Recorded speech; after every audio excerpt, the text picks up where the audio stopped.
6:05 అండి. This is the time to start our session. Welcome to 185th session of the Center for Social Dialogue.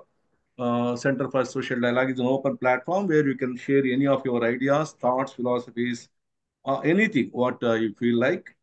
Uh, ఇవాళ మనము ప్రత్యేకంగా ఆ, శ్రీ ఆనందేశ్ నాగరాజు గారు ఇంతకు ముందు కూడా మనకి జాతక కథల్లో ఉండేటువంటి సామాజిక వాతావరణాన్ని మనకి ఇంట్రడ్యూస్ చేశారు. ఇవాళ కౌటిల్యుని అర్థశాస్త్రంలో నుంచి ప్రాచీన భారత ఆర్థిక సామాజిక వ్యవస్థ అనేటువంటి సబ్జెక్ట్ మీద మాట్లాడుతున్నారు. ఆ, శ్రీ ఆనందేశి నాగరాజు గారు ఎంకామ్ ఎల్ఎల్బి, రిటైర్డ్ యాజ్ తహసీల్దార్. వారు ఏన్షియంట్ ఇండియాని చాలా అకాడమిక్ రిగర్తో, అంటే మామూలుగా ఒక పార్ట్ టైం స్కాలర్ లాగా కాకుండా the same academic రిగర్ which academicians use in their life అంత సీరియస్ గా చదివారు. అలాగే హెన్రీ వైట్ హెడ్ రాసినటువంటి పుస్తకం village God's of south India అనే పుస్తకాన్ని తెలుగులోకి ట్రాన్స్లేట్ చేశారు. అట్లాగే థామస్ పెయిన్ రాసినటువంటి పుస్తకం లిబర్టీ అనే పుస్తకాన్ని కూడా తెలుగులోకి ట్రాన్స్లేట్ చేశారు. తర్వాత రెగ్యులర్ గా వీరు స్వయంగా రాసిన పుస్తకాలు కాకుండా రెగ్యులర్ గా అనేక ఆర్టికల్స్ ఆన్ వేరియస్ మ్యాగజైన్స్ రాస్తూ ఉంటారు. అలాగే ఆధునిక విజ్ఞాన శాస్త్రం, తాత్విక అంతరార్థాలు, ఆల్టర్నేటివ్ పర్స్పెక్టివ్ అనేటువంటి పుస్తకాలు రాశారు. ఇంకా చాలా కాంట్రిబ్యూషన్స్ ఉన్నాయి ఆనందేశి నాగరాజు గారిది. అయితే for brevity only I'm restricting the introduction to this so that we can delve more upon the subject matter. Anandeshi sir garu, మీరు you are welcome, sir. Now the floor is open to you. Handed over to you. You can go ahead, sir. Please. Thank you అండి. అందరికీ నమస్కారం. ఆ, ఆరోగ్యవంతమైన చర్చా వేదికగా ఆ, centre for social dialogue సంస్థ ఆ, చాలా మంచి వేదికగా మారినందుకు వారికి అభినందన తెలుపుతున్నాను. ఇప్పుడు మనము ప్రాచీన భారత సమాజము రాజకీయ ఆర్థిక వ్యవస్థలో కౌటిల్య అర్థశాస్త్రం ఏం చెబుతుంది, దాని గురించి ఏం చెప్తుందో మనము ఈరోజు చర్చించుకుందామండి. భారతదేశంలో మొట్టమొదట మహాసామ్రాజ్యాన్ని స్థాపించిన చంద్రగుప్త మౌర్యుడు మనకందరికీ తెలుసు. అతను క్రీస్తుపూర్వము 350లో జన్మించాడండి. ఇతను ఎవరో కాదు, కౌటిల్యుడు అంటే చాణక్యుని శిష్యుడేనండి ఈ చంద్రగుప్త మౌర్యుడు. అది మనందరూ తెలిసిన విషయమే. అయితే ఆ కాలం నాటి రాజకీయ ఆర్థిక వ్యవస్థ కానీ, సామాజిక వ్యవస్థ కానీ, కులము మతము వ్యవస్థ ఎలా ఉండేది, సంస్కృతి ఎలా ఉండేది అన్నీ మనకు ఈ అర్థశాస్త్రాన్ని మనం అధ్యయనం చేసినట్లయితే తెలుస్తుందండి. వాటి గురించి మనము తెలుసుకుందాము. ఈ చంద్రగుప్త మౌర్యుడు ఉత్తరాన ఆఫ్ఘనిస్తాన్ నుండి దక్షిణాన కర్ణాటక వరకు, తూర్పున బెంగాల్ మొదలుకొని పశ్చిమాన గుజరాత్ వరకు పరిపాలించాడండి. ప్రపంచంలోనే మొదట అర్థశాస్త్రాన్ని రాసిన కౌటిల్యుని శిష్యుడే ఈ చంద్రగుప్త మౌర్యుడు. అశోకుని కాలంలో ఆంధ్ర ప్రాంతం కూడా మౌర్య సామ్రాజ్య భాగంలోనని మనకు అమరావతిలో విజయస్తూపం దొరికింది, అక్కడ త్రవ్వకాలలో. అందులో మనకు దాని ద్వారా తెలుస్తుందండి. చంద్రగుప్తుని కాలంలో భారతదేశం సందర్శించిన గ్రీకు రాయబారి మెగాస్తనీస్ కూడా ఈ ఆంధ్రుల శాతవాహనం గురించి ఆయన ఇండికా అనే గ్రంథం లోపల ప్రస్తావించాడు. అంతేకాకుండా మొట్టమొదటి మహాసామ్రాజ్యంగా దీనికి ఏం చెప్తుంటే ఒక విధంగా ఏదో ఒక భారత జాతీయ సామ్రాజ్యం అని కూడా మనం చెప్పొచ్చండి. ఎందుకంటే చాలామంది ఏమనుకుంటారంటే ఒక భారతదేశ మహాసామ్రాజ్యం, జాతీయ దేశం అనేది అసలు భావన లేదు, బ్రిటిష్ వాళ్ళు వచ్చిన తర్వాతనే మనకి ఈ భావన ఏర్పడ్డది అనుకుంటారు. దానికి కారణం ఏంటంటే ఆ, మేము మధ్యయుగాల్లో తురుష్కులు మన దేశంపై దండయాత్ర చేసినప్పుడు మధ్యయుగాల్లో అన్ని చిన్న చితక రాజ్యాలు ఉండేటివి. మహాసామ్రాజ్యం అనేది ఒక అఖండ దేశం అనేటటువంటి ఏమి ఉండకపోయేది. అదొకటి. అలాగే బ్రిటిష్ సామ్రాజ్యవాదులు మన దేశం మీద దండెత్తిన తర్వాత వాళ్ళకు ఈ దేశమంతా ఒకటనే భావన కలిస్తే జాతీయ భావన ఉత్పన్నమై స్వాతంత్రం కోసం పోరాడుతున్న ఉద్దేశంతో వాళ్ళు కూడా వాళ్ళ ఐడియాలజీ ప్రకారము అసలు భారతదేశానికి జాతీయ భావన అనేది లేదనేదాన్ని ఒక ప్రచారం చేశారు. ఆ తప్పుడు భావనలే చరిత్రగా చలమని తయారయ్యాయి. కానీ భారతవర్ష అనే భావము కౌటిల్యుని కాలంలో నాటుకొని ఉన్నది. ఎందుకంటే కౌటిల్యుడు చక్రవర్తి భారత వర్షాన్ని పరిపాలించడం చెప్పాడు. భారత వర్షం అని ప్రత్యేకంగా వాడాడు అనమాట. అంతేకాకుండా దాని ఎల్లలను కూడా అతని ఇందులో అర్థశాస్త్రంలో స్పష్టంగా చెప్పాడు. తను ఏమన్నాడంటే ఉత్తరాన హిమాలయాల నుండి దక్షిణాన మహాసముద్రం వరకు, తూర్పు నుండి పశ్చిమ సరిహద్దుల మధ్య గల 1000 యోజనాల భూభాగం భారతవర్షం అని స్పష్టం చేశానండి. అర్థశాస్త్రం అధికరణం 9, భాగం 1, శ్లోకం 17, 18. అయితే ఇది నేను ఫస్ట్ టైం కాబట్టి మొట్టమొదటిసారి నేను చెప్తున్నాను. ఈ అధికరణము ఇవన్నీ శ్లోకాలు మనము కంటిన్యూగా చెప్పేటప్పుడు ఇవి కొంచెం ఇబ్బందికరంగా ఉంటాయి వినడానికి. కాబట్టి వాటిని చెప్పకుండా సాధారణంగా అతను చెప్పింది ఏది ఏ రకంగా చెప్పాడో అదే రకంగా మీకు చెప్పేస్తాను. ఒకవేళ మీరు ఇది రెఫరెన్స్ కూడా కరెక్ట్గా కావాలనుకుంటే ఈ విషయాలన్నీ కూడా నేను ఇటీవల రాసిన పుస్తకం చరితార్థం పుస్తకంలో దీని గురించి విపులంగా నేను రాశాను. అందులో మీరు చూసుకోవచ్చు రెఫరెన్స్లన్నీ కూడా. అయితే ఈ భూమి కొలతలు అనేవి భారతదేశ మొత్తం వైశాల్యం గురించి చెప్పినప్పుడు ఆ భూమి కొలత పరిమాణాన్ని కూడా ఇచ్చాడండి అతను. అంటే ఊరికే 1000 యోజనాల దూరం అని అలాటప్పగా చెప్పలేదు. అతను ఆ 1000 యోజనాలు అంటే ఎంత అనే దానికి కూడా ఒక లెక్క కూడా ఇచ్చాడు అదే గ్రంథం లోపల. ఏమనంటే 2000 బాణాల పొడవు ఒక గోరుతం, 4 గోరుతంలు ఒక యోజనం. అటువంటి యోజన 1000 యోజనాలని దీని విస్తీర్ణం అని చెప్పాడు తను. అలాగే భారతదేశం ఎల్లలతో సహా భౌగోళికంగా ఒకే దేశం అనే భావన ప్రాచీనమే అని చెప్పడానికి ప్రాచీన గ్రీకు చరిత్రకారుడు స్ట్రాబో అలెగ్జాండరుని ఉదాహరణ ఇస్తూ అతను చెప్పాడు అనమాట. అలెగ్జాండరు ఇక్కడ ఉన్న హిందూ ఋషులను మునులను కలిసినప్పుడు మీ దేశం ఏంటని చెప్తే వాళ్ళు అతనికి అలెగ్జాండర్ చెప్పిన మాటల్ని ఈ స్ట్రాబో చెప్పాడు. ఏమన్నానంటే తూర్పున సింధు నది మొదలుకొని పశ్చిమాన గంగా నది తీరం వరకు, దక్షిణ సముద్రం తీరం నుండి ఉత్తరాన సింధు నది తీరం వరకు భారతదేశం విస్తరించి ఉందని ఆ మునులు కానీ ఋషులు కానీ అలెగ్జాండర్ చెప్పినట్లు స్ట్రాబో రికార్డ్ చేశాడు, రాశాడు అనమాట. అంతేకాకుండా మన మహాభారతంలో కూడా మన భారతదేశం గురించి స్పెసిఫిక్గా చెప్పారు. 6వ అధ్యాయము 9వ శ్లోకం లోపల హిమాలయాలకు దక్షిణాన సముద్రానికి ఉత్తరాన గల యావత్ దేశం భారతదేశం, భరతుని సంతానమే భారతీయులని క్లియర్గా చెప్పారు. అంటే ఇది ఒక్కటే కాదు, మన భారతదేశం విదేశాల నుంచి వచ్చిన వాళ్ళు కూడా, ఉదాహరణకు మన దేశంలో క్రీస్తు శకం 5వ శతాబ్దంలో చైనా సన్యాసి ఫ్యాక్సియాను మన దేశాన్ని సందర్శించాడు. అతను మొత్తం దేశాన్ని తిరిగి ఈ భారతదేశం ఎలా ఉందంటే ఒక త్రిభుజాకారంలో ఉన్నది, ఉత్తరంలో విశాలంగా ఉండి దక్షిణంలో పోను పోను కుంచుకుపోయి ఉన్న భౌగోళిక స్వరూపం గల మొత్తం దేశమే భారతదేశం అని చెప్పాడు అతను. కాబట్టి మనకు ఆ, భారతదేశం అనే భావన ప్రాచీన కాలం నుంచి ఉన్నదని మనం చెప్పొచ్చండి. అలాగే క్రీస్తుపురము ఈ 3వ శతాబ్దంలో ఉన్నటువంటి అక్కడ భారతదేశంలో మతానికి రాజ్యానికి కానీ సమాజానికి నైతికతకు కానీ పాలనకు పర్యావరణానికి గల సంబంధాలను, అప్పటి కుల వ్యవస్థను, సమాజంలో స్త్రీల స్థానాన్ని, ఆర్థిక రాజకీయ పరిస్థితులను కౌటిల్య అర్థశాస్త్రం మనం అర్థం చేసుకోవచ్చండి. అయితే దీనికి మనం ఏంటంటే కేవలము అన్ని రకాల ఊ, ఆ, పరిశోధనలు చేసి దీని నిర్ధారణ రావచ్చు. కేవలం మనము అర్థశాస్త్రం ప్రకారం కాకుండా పురాణాలలో కానీ లేకపోతే విదేశీయుల రాతల్లో కానీ మనకు ఆ కాలం పరిస్థితులు తెలుస్తాయి. వాటితో సరిపోల్చుకోవాలి మనం. ఉదాహరణకు మౌర్య ప్రస్తావన అష్టాదశ పురాణాలలో ఒకటైన భాగవతంలో ఉన్నది. భాగవతం అంటే కృష్ణుని జీవితం గురించి చెప్పేది, అది ఇంకా వేరే అది కాదు. అందులో మౌర్య వంశాన్ని ప్రస్తావిస్తూ నందవంశ నాశనానికి కౌటిల్యుడు కారణంగా తెలిపారు. అందులో అశోక చక్రవర్తి ప్రస్తావన కూడా ఉంది. భాగవతంలో 22వ స్కందంలో పాండవుల తర్వాత బృహద్రథుడు పరిపాలించాడని, అతని తర్వాత అజాతశత్రు తదితరులు 360 సంవత్సరాలు పరిపాలించారని, ఆ తర్వాత మహానందికి శూద్రస్త్రీకి పుట్టిన మహాపద్మనందుడు రాజు అయ్యాడని చెప్పారు. నందవంశాన్ని ఒక బ్రాహ్మణుడు అంతం చేసి చంద్రగుప్త మౌర్యుని రాజు చేశాడని కూడా రాశారు.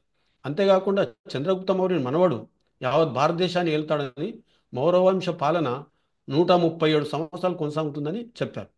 అందువల్ల పురాణాలు కేవలం పుక్కటి పురాణాలు అనుకోవడానికి వీలేదండి. మనం వాటిలో శాస్త్రీయ దృక్పథంతో పరిశీలించి దానికి మిగతా ఆధారాలతో సరిపోల్చుకొని మనము చూసుకొని సరి చేసుకొని రాసుకోవాలి. అంతేగాని ఆ గంపగుత ఇదంతా పనికిరాదని చెప్పడానికి వీలేదు. చరిత్రను అధ్యయనం చేశారు అప్పటి సాహిత్య, చారిత్రక, మతపరమైన గ్రంథాలతో పాటు విదేశీ రాయబారుల యాత్రా కథనాలను, వారి స్వీయ అనుభవాలను పరిశీలించి సరైన నిర్ధారణకు రావాలి. ఉదాహరణకు గ్రీక్ చక్రవర్తి అలెగ్జాండర్ గురించి వీరోచితంగా పురుషోత్తం గురించి మనకు తెలుసు. పోరస్ అంటారు వాళ్ళు గ్రీక్ నామము. గ్రీక్ చరిత్రకారులు పురుషోత్తం గురించి రాశారు, కానీ మన పురాణాల్లో కానీ మన భారతదేశంలో గ్రంథాలు ఎక్కడా పురుషోత్తం పేరు ప్రస్తావన లేదండి. అలాగే జైన మత గ్రంథాల్లో చంద్రగుప్త మౌర్యుని ఉదాత్తమైన చక్రవర్తిగా పేర్కొని, కానీ వాళ్ళే మళ్ళీ అశోకుని ఒక క్రూరమైన రాజుగా చిత్రీకరించారు. అంటే ఇందుకు కారణం ఏంటంటే చంద్రగుప్త మౌర్యుడు జైన మతాన్ని, అశోకుడు బౌద్ధ మతాన్ని ప్రోత్సహించడం ఎందుకు కారణం అనమాట. కాబట్టి మనము అలాగే ఇప్పుడు పురాణాలు చూసుకున్నట్టయితే జైన బౌద్ధ మతాలని వాళ్ళు చిన్న చూపు చూస్తారు. అంటే మనం ఒక శాస్త్రవేత్తగా మనం చరిత్రకారులుగా చేయాల్సింది ఏంటంటే అన్ని సాహిత్యాలను అన్ని వాటిని పరిశీలించి వాళ్ళు ఏ కోణం నుంచి చెప్పినా కానీ అందులో సత్యాన్ని ఒకదాంతో ఒకటి సరిపోల్చుకొని మనం చూసుకోవాల్సి ఉంటుంది. అంటే కౌటిల్యం కాలం నాటి భారత సమాజం గురించి చారిత్రక ఆధారాలు కూడా మనకు లభ్యమే అండి. చాలా మటుకు తెలిసినవి. ఉదాహరణకు థాయిలాండ్లో ఇటీవల జరిపిన తవ్వకాలలో క్రీస్తు పూర్వం 3వ శతాబ్దం చెందిన మౌర్యుల కాలం నాటి బంగారు ఆభరణాలు బయటపడ్డాయి. భారతదేశం చంద్రగుప్త మౌర్యుల కాలం నాటికే గ్రీకు రోము దేశాలతో పాటుగా థాయిలాండ్ తదితర దేశాలతో విదేశీ వాణిజ్యం జరిపిందని స్పష్టమవుతుందండి. ఈ విషయాన్ని విలియం డాల్రింపిల్ తన రీసెంట్గా అంటే ఈ మధ్యనే ప్రచురించిన ది గోల్డెన్ రోడ్ అనే పుస్తకం 2024లో ప్రచురించాడు. అందులో అతను పేర్కొన్నాడు అనమాట ఇవన్నీ కూడా.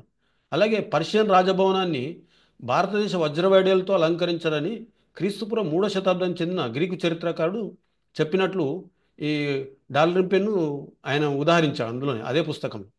అట్లాగే ఈజిప్టులో బాబిలోనియా వీధుల్లో భారతదేశ వజ్రవైడూర్యాలు కుప్పలుగా పోసి అమ్మేవారని క్రీస్తు శకం 2వ శతాబ్దికి చెందిన చరిత్రకారుడు కలిజీనస్ రాశాడు.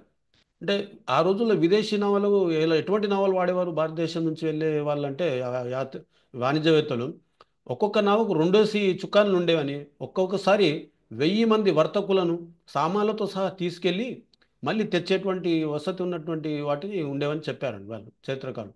అలాగే వీళ్ళు మన దేశం నుంచి ఆ కాలంలో చేసే వాణిజ్యం ఎలా ఉండేదంటే వజ్రవైడూర్యాలతో పాటుగా భారతదేశ మూలికలు, వస్త్రాలు, మిరియాలు, ఏలకులు అంటే సుగంధ ద్రవ్యాలు, చిత్రపటాలు, కేశాలు, దంతపు అద్దాలు ఎగుమతి చేసేవారు.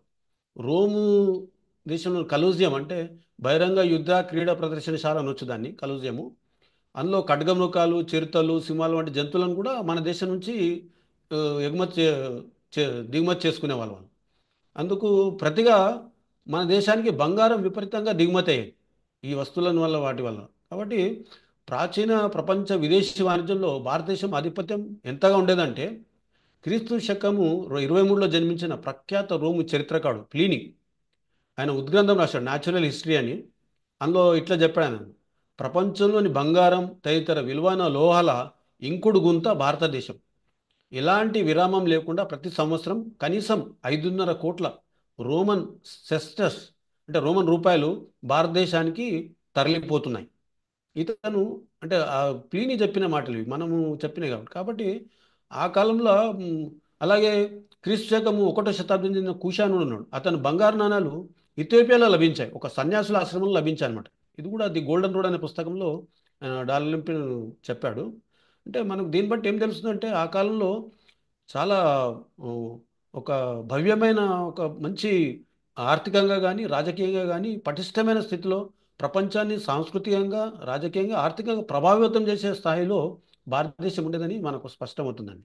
అయితే ఇవి అర్థశాస్త్రం రాసిన చాణక్యుని గురించి మనం కొంచెం తెలుసుకుందాం. చాలామంది అర్థశాస్త్రం రాసిన చాణక్యుడు వ్యక్తి లేకపోతే కల్పితం అనుకుంటారు, కానీ చాణక్యుడు హిస్టారికల్ పర్సన్, చారిత్రక పురుషుడు అనేది అతను రాసిన పుస్తకంలో అతను చెప్పుకున్నాడు. అతను రాసిన పుస్తకంలో అతని నందవంశ పాలన నుండి దేశాన్ని శాస్త్రాలను కాపాడిన వ్యక్తే అర్థశాస్త్రకర్త అని ఆయన మొదటి అధ్యాయంలో చెప్పుకున్నాడు చాణక్యుడు. అలాగే ఆయన ప్రతి అధికరణం చివర ప్రతి అధ్యాయం చివరిలో కౌటిల్య శాస్త్ర అస్య అంటే కౌటిల్యుడు ఇలా చెప్పాడు శాస్త్రంని అని రాసుకున్నాం. అలాగే అంతేకాకుండా ఎక్కడైతే కొన్ని వివాదాస్పద ఆ, ఆ, సూత్రాలు ఉన్నాయనుకోండి, అంటే ఒక విషయంలో ఓ, ఒక స్మృతికారుడు మనువు కానీ లేకపోతే నారదుడు కానీ మిగతా వారు స్మృతికారులు ఏదైనా చెప్పినది ఉంటే వాళ్ళు ఇతను ఇంకొక అభిప్రాయం చెప్పదలుచుకుంటే మనువు ఇలా చెప్పాడు, నారదుడు ఇలా చెప్పాడు, కానీ కౌటిల్యుడు ఇలా చెప్తున్నాను ఇది కౌటిల్య అని అతనే స్వయంగా చెప్పుకున్నాడు. వాళ్ళతో విభేదిస్తూ నేను ఈ విషయం చెప్తున్నాను. కాబట్టి ఈ కౌటిల్యుడు అనేది చారిత్రక పురుషుడని మనం దీన్ని బట్టి చెప్పుకోవచ్చండి. అంతేకాకుండా మనకు ఇందులో దీంతోపాటు ఇతర చారిత్రక ఆధారాలు కూడా మనకు కౌటిల్య అర్థశాస్త్రంలో దొరుకుతాయండి. ఉదాహరణకు ఇందులో భారతదేశ మహా ఇతిహాసాలైన రామాయణ మహాభారతాల ప్రస్తావన ఉన్నది. ఇందులో చాణక్యుడు ఏం చెప్తాడు, మొదటి అధికారంలోనే 6వ అధ్యాయం చెప్తాడు ఏమంటే పరస్త్రీని అపహరించిన నేరానికి రావణుడు, దాయదుల హక్కులను నిరాకరించినందుకు దుర్యోధనుడు నశించారని అందులో చెప్తాడు అనమాట. అంటే రాజులకు ఈ హితబోధ చేస్తూ మొత్తము అంటే రామాయణ మహాభారతాల సారాన్ని ఒకే శ్లోకంలో చెప్పేశాడు. మొత్తం కథనంతా కూడా చెప్పాడనమాట. అంటే దీన్ని ఆ, చెప్పడానికి కారణం ఏంటంటే ఆ, ఒక ఉదాహరణ ఉంది. ఈజిప్టులోని బెర్నికే స్థలంలో అంటే మార్చు 20 2022లో జరిపిన పురావస్తవకాలలో ఈజిప్టు దేవత ఐసస్ మందిరము బయటపడ్డది. ఈ మందిరం లోపల బుద్ధుని విగ్రహము ఒకటి, అట్లాగే త్రిమూర్తుల విగ్రహాలు అంటే బ్రహ్మ విష్ణు మహేశ్వరుల విగ్రహాలు, వీటితో పాటు శంకు చక్ర గదాధారి అయిన వాసుదేవ కృష్ణుని విగ్రహము, అట్లాగే ఆ, నాగలి పట్టిన బలరాముని విగ్రహాలు బయటపడ్డాయి. అంటే ఇవి క్రీస్తు పూర్వం, క్రీస్తు ఈ కాలం చాలా పాతకాలం సంబంధించినవి అన్నీ కూడా క్రీస్తు పూర్వం 2వ శతాబ్దం చెందినవి. కాబట్టి అలాగే ఇవన్నీ చెప్పడానికి మనకు ఎందుకు చెప్తున్నామంటే కొందరికి ఒక రకరకాల అపోహలు ఉన్నాయి. అంటే ఈ హిందూ మతము ముందా లేకపోతే ఈ బౌద్ధ మతం ముందా అని ఈ మధ్య కూడా చర్చలు జరుగుతున్నాయి. వీటి కోసం మనం చాలామంది ఏంటంటే మన సాహిత్యాన్ని పరిశీలించకుండా రకరకాలుగా చెప్తున్నారు. అందుకోసం ఈ ప్రస్తావన దేవసి వచ్చింది. అంటే ఇందులో ఉన్న దీని ప్రస్తావన చేసింది. ఎందుకంటే ఈ మధ్యనే మనకు ఒక సాహితీవేత్త డాక్టర్ దేవరాజ్ మహారాజ్ అనే ఒక బౌద్ధ ధర్మం ముందా బ్రాహ్మణిజం ముందా అని ఒక వ్యాసం రాశాడు పత్రికలో. ఆ, ఆయన ఏం చెప్పాడంటే 1464 క్రీస్తు శకం 1464లో ఈ వేదాలకు సంబంధించిన తాటాకు గ్రంథాలు బయటపడ్డాయి కాబట్టి అంతకుముందు బ్రాహ్మణిజం ఈ వేదాలు కానీ ఇవేం లేవు, బౌద్ధ మతమే పాతదని చెప్పాడు. కానీ మనకు ఈ చారిత్రక ఆధారాలు చూసినట్టయితే ఆ హిందూ మతము, హిందూ ధర్మం కానీ ఇవి చాలా ప్రాచీనమైన మనకు తెలుస్తుంది. ఇంకొక మనం చెప్పాల్సింది, ఇందులో మనం గమనించాల్సింది ఏంటంటే బౌద్ధ ధర్మము ముఖ్యంగా వేదాలకు వ్యతిరేకంగా ఉద్భవించింది. వేదాలు ఉద్దేశించిన యజ్ఞాలలో విధిగా జరిపే జంతుబలకు వ్యతిరేకంగా, వేదాలు నెలకొల్పిన కుల వ్యవస్థకు వర్ణాశ్రమ ధర్మం వ్యతిరేకంగా ఉద్భవించింది. అప్పటికే భారతదేశ వ్యాప్తంగా సమాజంలో వేదోపనిషత్తులు, యజ్ఞయాగాదులు, వర్ణాశ్రమ వ్యవస్థ పాతుపోయి ఉంటే తప్ప వాటి వ్యతిరేకంగా బౌద్ధ మతం వచ్చేది ఉండేది కాదు. అందువల్ల హిందూ మతం కంటే బౌద్ధ మతం ప్రాచీనమని చెప్పడం అజ్ఞానం. రాముడు కృష్ణుని కంటే ముందుగా బుద్ధుని ఆరాధించారనేది అబద్ధం. కాబట్టి మన అలాగే క్రీస్తు శకం 12వ శతాబ్దంలో పూరిలో పుట్టిన ప్రఖ్యాత సంస్కృత కవి జయదేవుడు గీతా గోవిందం రాశాడు. చాలామందికి తెలిసి చాలా ప్రఖ్యాతమైన సంస్కృత గీతము. అందులో బుద్ధుని విష్ణువు 9వ అవతారంగా చెప్తూ అతని ప్రత్యేకతలు చెప్పాడు. ఏమని చెప్పాడంటే వేదాలను నిందించి శృతులకు విరుద్ధంగా జంతు బలులను నిరాకరించిన బుద్ధుడు విష్ణుదేవుని అవతారమే అని చెప్పాడు స్పెసిఫిక్గా. అంటే వేదాలకు, శృతులకు, జంతు బలులకు వీటి వ్యతిరేకంగా ఈ అవతరించిన పురుషుడు అని చెప్పాడు. అంటే అవి ముందుంటే కానీ ఆ తర్వాత ఇతను రాడు కదా. కాబట్టి ఓ చిన్న లాజిక్ మిస్ అయ్యేటువంటి వాళ్ళు మిడిమిడి జ్ఞానంతో రాసినవి ఉంటాయి. చరిత్రకారులు అంటే చాలా సీరియస్గా స్టడీ చేయాల్సి ఉంటుంది మనం ఒక విషయం చెప్పే ముందు. అందుకోసం ఈ ప్రస్తావన చేయాల్సి వచ్చింది. యాక్చువల్ అర్థశాస్త్రం అంటే ఏమిటి మనం కొంచెం తెలుసుకుందాం. కౌటిల్యుడు అర్థశాస్త్రం అంటే భూమి సంపాదన, భూ పరిపాలనకు సంబంధించిన శాస్త్రం అని చెప్పాడు కౌటిల్యుడు. ఎందుకంటే అది ఆ, రాచరిక వ్యవస్థ కాలం కాబట్టి సామ్రాజ్యాలని జయించడము, భూములను సంపాదించడమే వాళ్ళకు గొప్పగా ఉండేది. ఇప్పుడున్నటువంటి పెట్టుబడిదారి విధానం కానీ అది కానీ లేదు కాబట్టి దానికి సంబంధించిన అంటే రాజ్యపాలనకు సంబంధించిన అంతకు పూర్వము ఉన్న అన్ని రకాల శాస్త్రాలను అధ్యయనం చేసి అర్థశాస్త్రం రాశాడని ఈ కౌటిల్యుడు చెప్పుకున్నాడండి. అంతకుముందు దీన్ని రాజనీతి శాస్త్రం అని కానీ దండనీతి శాస్త్రం అని కానీ అనుకునేవారు అర్థశాస్త్రాన్ని. మొట్టమొదటిసారి కౌటిల్యుడే దీన్ని అర్థశాస్త్రం అని పేరు పెట్టాడు. అయితే అతను ఈ అర్థశాస్త్రం గురించి చెప్తూ ఆర్థిక సంపద మాత్రమే మరింత సంపదని వృద్ధి చేస్తుందని సూత్రీకరణ చేశాడు ఇందులో. కాబట్టి దీనికి ఆ, అర్థశాస్త్రంకు ఉండవలసిన లక్షణాలు కూడా ఇందులో ఉన్నాయి. అతను ఆర్థికము, రాజకీయము, అప్పుడున్న వ్యవస్థ గురించి అన్నిటి గురించి ఇందులో వివరించాడు. అట్లాగే ఆర్థిక పుష్టి ఉంటేనే ధర్మాన్ని ఆచరించడానికి అవసరమైన కోరికలు తీర్చడానికి వీలవుతుందని చెప్పాడు. మొట్టమొదటి ఈ అర్థశాస్త్రం గురించి వివరిస్తూ అతను చెప్పిన అనమాట. అంతేకాకుండా ఈ అర్థశాస్త్రం అనేది మిగతా అన్ని రకాల కంటే భిన్నమైనదని వర్గీకరించడం. ఉదాహరణకు ధర్మశాస్త్రాలు కానీ అంటే మను ధర్మశాస్త్రం కానీ నారద స్మృతి కానీ ఇటువంటి వాటికి భిన్నమైనది అనేది వాటికి వీటికి అర్థశాస్త్రాన్ని అతను వర్గీకరించాడు. దానికి భిన్నమైనదిగా వర్గీకరిస్తూ చెప్పాడు అనమాట. ఈ పురాణాలు కానీ ధర్మశాస్త్రాలు కానీ వాటికి భిన్నమైనది ఇది అని చెప్పుకొచ్చాడు. అందువల్ల ఈ శృతులు, ధర్మశాస్త్రాలు కేవలం నైతిక బోధనలకు, ఉపదేశాలకు పరిమితమైతే చాణక్యుని అర్థశాస్త్రం ఆచరణాత్మక పాలన విధానంగా ఉపయోగపడింది. ఇది మనం గమనించాలి. అయితే ప్రాచీన భారతదేశంలో రాజ్య వ్యవస్థ గురించి సవివరంగా చర్చిస్తూనే రాజు అధికారాలు, విధులు, మంత్రివర్గం, మంత్రుల నియామకాలు, వారి విధులు, విదేశీ వ్యవహారాలు, రాజ్య ఆర్థిక వ్యవహారాలు, సైనిక వ్యవస్థ, న్యాయ వ్యవస్థ, పట్టణాలు, కోటల నిర్వహణే కాకుండా పాలనకు సంబంధించిన అన్ని విషయాల మీద సమగ్రంగా ఈ అర్థశాస్త్రంలో చర్చించాడు అతను. అని ఏం చర్చించాడో ఇవన్నీ అందులో రాశాడు అతను. వేటి గురించి చర్చ జరిపాడు అనేది కూడా ముందే చెప్పుకున్నాడు. ఈ విషయం నేను చర్చిస్తున్నాను. అన్నిటికంటే ముఖ్యంగా ఏమంటే మానవ జీవితంలో ఆర్థికమే కీలకమని కౌటిల్యుడు సూత్రీకరించాడు అన్నమాట. అందుకే ఈ అర్థశాస్త్రం మీద నేను రాస్తున్నానని చెప్పాడు. అయితే ఇందులో ఆ, అప్పుడున్న రాచరిక పాలన గురించి వాటి గురించి చెప్పాడు కాబట్టి దీని రాజకీయ ఆర్థిక శాస్త్రం అంటే పొలిటికల్ ఎకానమీ అని కూడా మనం చెప్పొచ్చండి. ఇందులో రాచరిక వ్యవస్థ ఎట్లా ఆవిర్భవించిందో కూడా ఇందులో కొంచెం వివరణ ఇచ్చాడు చాణక్యుడు. రాజరిక వ్యవస్థ సామాజిక ఒప్పందం ద్వారా అంటే సోషల్ కాంట్రాక్ట్ థియరీ అని మ్యాక్స్ వెబర్ చెప్పాడు సోషాలజీలో. అటువంటి దాన్నే దానికి పోలినటువంటి ఉదాహరణ ఇందులో ఉన్నది. రాచరిక వ్యవస్థ సామాజిక ఒప్పందం ద్వారా ఆవిర్భవించిన మ్యాక్స్ వెబర్ సిద్ధాంతానికి పూర్వమే కౌటిల్యుడు దాని గురించి అర్థశాస్త్రంలో వివరించాడు. అంతేకాకుండా రాజు దైవాంశ సంభూతునిగా ఔన్నత్యం ఆపాదించే పరిణామం ఎలా ఏర్పడిందో తెలియజేశాడు. రాజు దైవాంశ సంభూతుడని ప్రజలను నమ్మించడానికి రాజప్రతినిధులు నిరంతరం ప్రజలకు రాచరిక ఆవిర్భావం గురించి గుర్తు చేయాలని ఇలా చెప్పాడు. పూర్వం బలవంతులు బలహీనలను అణచివేయకుండా వారి నుండి రక్షణ, భద్రత కల్పించడానికి ప్రజలు వైవస్వత కుమారుడైన మనువుని తమ రాజుగా ఎన్నుకున్నారు. అలా భద్రత కల్పించినందుకు గాను వారు రాజుకు తమ వ్యవసాయ ఉత్పత్తుల్లో 6వ వంతు, తమ వ్యాపార లాభాల్లో 10వ వంతు భాగాన్ని పన్నుగా చెల్లించడానికి ఒప్పందం కుదుర్చుకున్నారు. ఎవరైతే తమ పన్నులను చెల్లించరో వారు రాజు చేసిన పాపాల ఫలితాన్ని అనుభవిస్తారు. అలాగే పన్నును తీసుకొని కూడా ప్రజలకు రక్షణ, భద్రత కల్పించని ప్రభువు తన ప్రజల పాప ఫలాన్ని అనుభవిస్తాడు. రాజు పదవి దేవేంద్రుని పదవితో సమానం. రాజును ధిక్కరించిన వారిని దేవతలు శిక్షిస్తారు. మొట్టమొదట రాజు బలప్రయోగం ద్వారానో లేకపోతే ఇతరులపై ఆధిపత్యం చేయడానికి రాజుగా ఎదగలేదని, ప్రజల ద్వారా బలహీనుల అసహాయాల రక్షణ కోసం ప్రజలచే ఎన్నుకోబడ్డాడని తెలుస్తోంది. గణతంత్ర ప్రజాస్వామ్య బీజాలు, సామాజిక ఒప్పంద సిద్ధాంత మూలాలు కౌటిల్యుని కథనంలో విశదమవుతాయి. రాజులు ప్రజలు చట్టాన్ని గౌరవించడానికి శిక్షల భయమే కాకుండా పాపభీతి కూడా ఉండాలని కౌటిల్యుని అభిప్రాయం.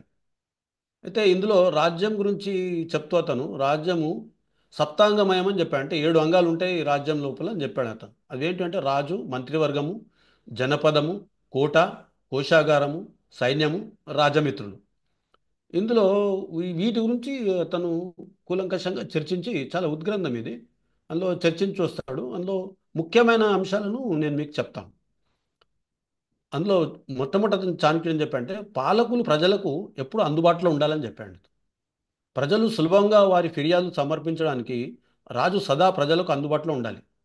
ప్రజలు రాజును కలవడానికి అడ్డంకులు ఉంటే రాజోద్యోగులు రాజును తప్పుదో పట్టించడం వల్ల ప్రజలకు న్యాయం అందించలేడని చాణక్యుడు అన్నాడు.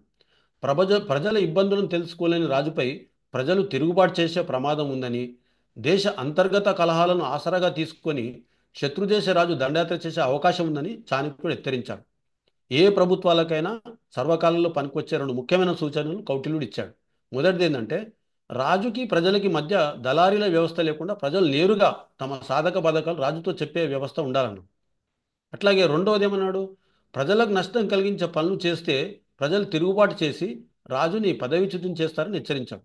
అందువల్ల రాజు తన ప్రజల ముఖ్యంగా అతను చెప్పింది చాణక్యుడు చెప్పింది కొటేషన్ ఏంటంటే రాజు తన ప్రజల ముఖ్యంగా వృద్ధుల, శిశువుల, రోగుల, అనాథల, స్త్రీల, కూలీల, పాషాండులు అంటే బౌద్ధులు, జైన సన్యాసులు, బ్రాహ్మణుల, దేవాలయాల జంతువులకు సంబంధించిన ఫిర్యాదులను వెంటనే పరిష్కరించాలి. అంటే ఇందులో మనం చూసినట్లయితే కౌటిల్యుని అతను నిస్సహాయులైన స్త్రీలకు, బాలలకు మొదటి ప్రాధాన్యత, అన్ని మతాల పెద్దల ఫిర్యాదులకు రెండో ప్రాధాన్యత ఇవ్వడంతో పాటు బౌద్ధ మత ప్రధాన సూత్రమైన అహింసా ధర్మానికి అనుగుణంగా జంతువులకు సంబంధించిన అంశాలకు సైతం రాజు ప్రాధాన్యత తెలుస్తుంది అన్నమాట. అంటే రాజ్యాన్ని పాలించడం యజ్ఞాన్ని నిర్వహించినంత పవిత్రమైనదని, వివక్ష లేకుండా ప్రజలందరికీ న్యాయం చేయడం ఆ యజ్ఞ ఫలాన్ని పొందడం వంటిదని కౌటిల్యుడు అన్నాడు. అంటే దాదాపుగా మనము ఈ ఛాయలు మనము అశోకుని పాలన కూడా మనం చూస్తాం. అంటే కేవలం అశోకుడు తెచ్చిన పరిపాలన సంస్కరణలు ఇవన్నీ కూడా అవి గాలిలో నుంచి వచ్చినాయి కావు. అంతకుముందు మౌర్య సమాజంలో అంతకుముందు ఉన్న సమాజంలో వాటి దాని కొనసాగింపు అని చెప్పడానికి ఈ ఉదాహరణ అన్నమాట. అలాగే ఇప్పుడున్న లౌకిక వ్యవస్థ లాంటి వ్యవస్థనే చాణక్యుడు అప్పుడే చాలా పకడ్బందీగా చెప్పాడు. అందుకు దానికి ఆ, ఎన్నో ఉదాహరణలు ఇందులో ఉన్నాయి మన కౌటిల్య అర్థశాస్త్రం. తమకంటే భిన్నమైన మరో దేశాన్ని జయించిన రాజు అక్కడ లౌకిక వ్యవస్థను ఏర్పాటు చేయాలని కౌటిల్య సూచించాడు. అతను ఏం చెప్పాడంటే పరాజిత రాజు కంటే కూడా మెరుగైన పాలన అందించాలి. ప్రజలకు యుద్ధంలో పాల్గొన్న మిత్రపక్షాలకు ఇచ్చిన హామీలు నెరవేర్చాలి. మరీ ముఖ్యంగా తాను జయించిన దేశ సంస్కృతి సంప్రదాయాలకు విరుద్ధంగా ప్రవర్తించరాదు. లేదంటే ఆ దేశ ప్రజల మద్దతు కోల్పోతాడు. రాజు ఆ దేశ ప్రజల ఆచార వ్యవహారాలను, కట్టుబట్టులను, వారి యాస భాషలను గౌరవించాలి. స్థానిక ప్రజల దేవుళ్లను గౌరవించడంతో పాటు వారి దేవతా ఉత్సవాలలో పాల్గొనాలి. వారి దేవాలయాలకు విరాళాలు ఇవ్వాలి. అక్కడి స్త్రీలను పిల్లలను చంపడాన్ని నిషేధించాలి. దేశంలో కనీసం సంవత్సరానికి ఒక్కసారైనా జంతు బలులను నిషేధించాలి. అంటే ఇవరికి చెప్పినట్టు అశోకుడు పాటించిన సర్వధర్మ స్వభావానికి మూలాన్ని మనము కౌటిల్యుని అర్థశాస్త్రం చూడొచ్చండి. అన్ని మతాలను గౌరవించడంతో పాటుగా స్థానిక ప్రజల సంస్కృతి సంప్రదాయాలను వారి భాషను గౌరవించాలని సూచించాడు. ముఖ్యంగా స్త్రీ బలం నిషేధం చెప్పాడు. సెక్యులరిజానికి ఇంతకు మించిన అర్థం మనకు వేరే చోట దొరకదండి.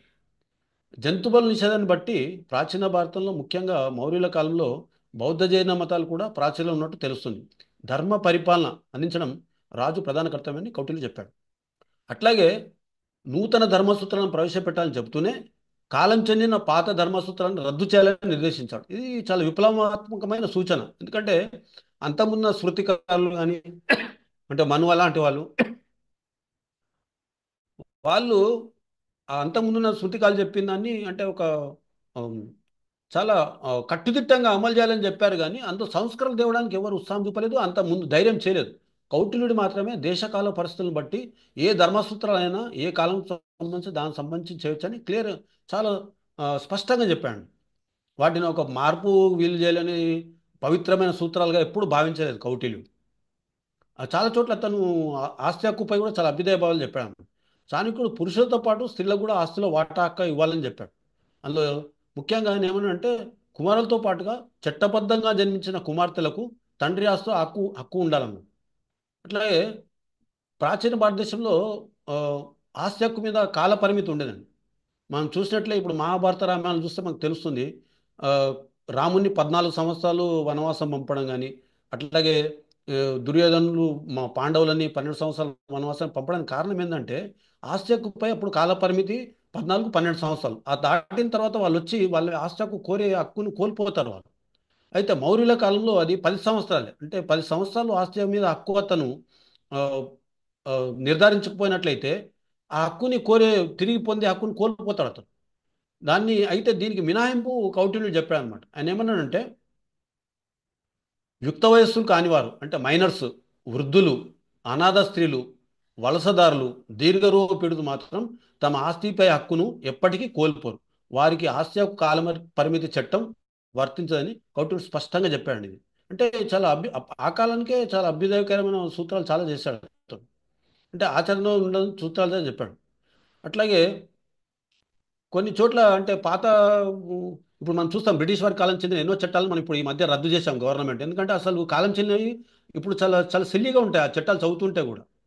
అటువంటి వాటిని కౌటిల్యుడు కొన్ని పేర్కొన్నాడు. అంటే అంతకుమున్న కొన్ని ధర్మశాస్త్రాల లోపల చరిత్రలో ఏం చెప్పారంటే ఒకవేళ తండ్రి ఆస్తులే నిరుపేద అయితే, తండ్రి చనిపోతే అక్కడ ఉన్న ఖాళీ కుండల్ని పంచుకోవాలని అంతకుముందు ధర్మకర్తలు చెప్పారు. దాని చాణక్యుడు ఏమంటే ఆ, ఆ, ఖాళీ కుండల్ని పంచుకోవడం ఆస్తి ఎట్లయితుందని వాళ్ళని ఎద్దో చేశాడు అనమాట. అంటే ఇది చాలా విచిత్రంగా ఉన్నది, లేని ఆస్తిని ఎట్లా పంచుకుంటారని వెక్కిరించాడు వాళ్ళని శాస్త్రవేత్తలు. అట్లాగే వ్యక్తుల శారీరక మానసిక లోపాలను ఎత్తిచూపుతూ వెక్కిరించడం కానీ నిందించడం కానీ చేరాదని కౌటిల్యుడు చెప్పాడు. ఇది చాలా అభ్యుదయకరమైన విషయం అండి. ఈ కాలానికి ఏ కాలానికైనా కానీ ఎదుటి వాళ్ళు నిజంగానే శారీరక మానసిక లోపాలు ఉన్నప్పటికీ వారిని ఆయా పేర్లతో కించపరచడం నేరం అన్నాడు.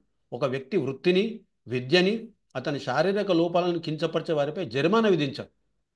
ఆ కాలానికే చాలా స్ట్రిక్ట్ చట్టాలుగా ఉండే చేశాడు మేడం.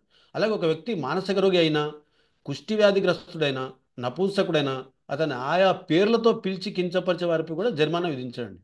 ఇవన్నీ కూడా అంటే ఏ అధికరణం అవన్నీ కూడా ఇందులో రాశాను.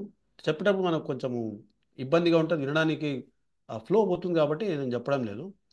అట్లాగే స్త్రీ వ్యక్తిగత స్వేచ్ఛకు కూడా చాలా ప్రాధాన్యత ఇచ్చాడండి కౌటిల్యుడు. ఉదాహరణకు అతను స్త్రీలపై లైంగిక అత్యాచారం పాల్పడే వారి చేతివేళ్లు నరికివేయాలని, వారిపై 200 ఫనాల జరిమానాలను విధించాలన్నాడు. అయితే ముఖ్యమైనది ఏంటంటే అత్యాచారానికి గురైన స్త్రీ ఆ నేరం చేసిన వ్యక్తిని వివాహం చేసుకోవడానికి నిరాకరిస్తే వారికి పెళ్లి చేయవద్దని చెప్పాడు. క్రీస్తుపూర్వ కాలంలోనే అత్యాచారానికి గురైన స్త్రీ అభిష్టానికి ప్రాముఖ్యత ఇవ్వడం నిజంగా అభ్యుదయకరమైన ఆలోచన విధానం. అలాగే వన సంరక్షణ, దీని గురించి మనం అశోకుని గురించి మనం చరిత్ర చదివినప్పుడు ప్రతి ఒక్కరూ ఉదాహరిస్తారు దీని వన సంరక్షణ గురించి. దీని మూలాలు మనకు కౌటిల్య అర్థశాస్త్రం దొరుకుతాయండి. పంటలు పండని మెట్ట భూములలో రాజులు పశువుల కోసం గడ్డి గాదం పండించేలా చర్యలు తీసుకోవాలన్నారు. వన్యప్రాణులను సైతం కాపాడాలని చెప్పాడు. అడవులలోని జింకలు, చేపలు, పక్షులను పట్టుకునే వారిని లేదా ఆహారం కోసం సంహరించే వారిని రాజు కఠినంగా శిక్షించాలన్నాడు. నీటి ఎద్దడి గల ప్రాంతాలలో రాజు నీటి వనరులు ఏర్పాటు చేయాలని, ఆ ప్రాంతాలలో పూలు పండ్ల తోటల పెంపకాన్ని ప్రోత్సహించాలని చెప్పాడు. పట్టణ పరిధిలో చెట్లను నరకడాన్ని నిషేధించాడు. ఆ కాలంలోనే వృక్ష సంపదని నాశనం చేసే వివిధ నేరాలకు వివిధ రకాల జరిమానాలను విధించాడు. పూలు పండ్లు ఇచ్చే చెట్ల కొమ్మలు నరికిన వారిపై 6 ఫనాల జరిమానా, అంటే చెట్లనే కాదు కొమ్మలు నరికినా కానీ వాళ్ళకి జరిమానా విధించాడు. చిన్న చిన్న కొమ్మలు నరికితే 12 ఫనాలు, పెద్ద కొమ్మలు నరికితే 24 ఫనాలు జరిమానా విధించాడు. చెట్టు మొదలతో సహా పెకిలి వేస్తే మరింత కఠినంగా శిక్షించాలన్నాడు. అట్లాగే దేశ సరిహద్దులోని దేవాలయాలలోని బౌద్ధ చైత్యాలలోని వృక్షాలు నరికితే జరిమానా రెండింతలు. ఉం?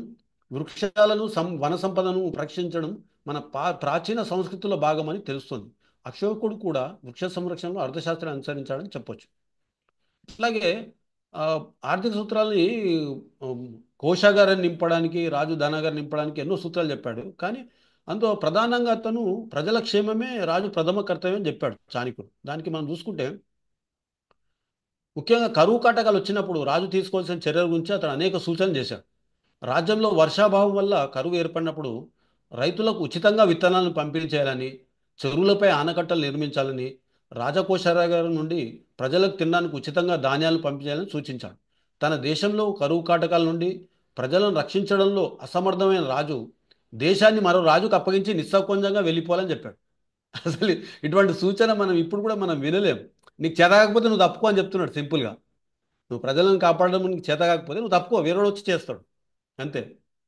కరవు పరిస్థితులు విషమించినప్పుడు రాజు నివాసాన్ని, ప్రజలను నీటి కొరత లేని నదీ తీరాలకు తరలించవచ్చని సలహా ఇచ్చాడు. అంటే మైగ్రేషన్, ఎక్కడైతే ఆ కాలంలో ఇప్పుడున్నటువంటి పరిస్థితులు అంత ఆ, శాస్త్ర సాంకేతిక విధానం కానీ లేదు కాబట్టి వాటిని తట్టుకోలేకపోతే ఎక్కడైతే నదులు అవి ఉన్నాయో అక్కడికి మొత్తము రాజధానితో సహా ప్రజలని పట్టణాలను కూడా తరలించవచ్చు అని చెప్పాడు, సూచించాడు.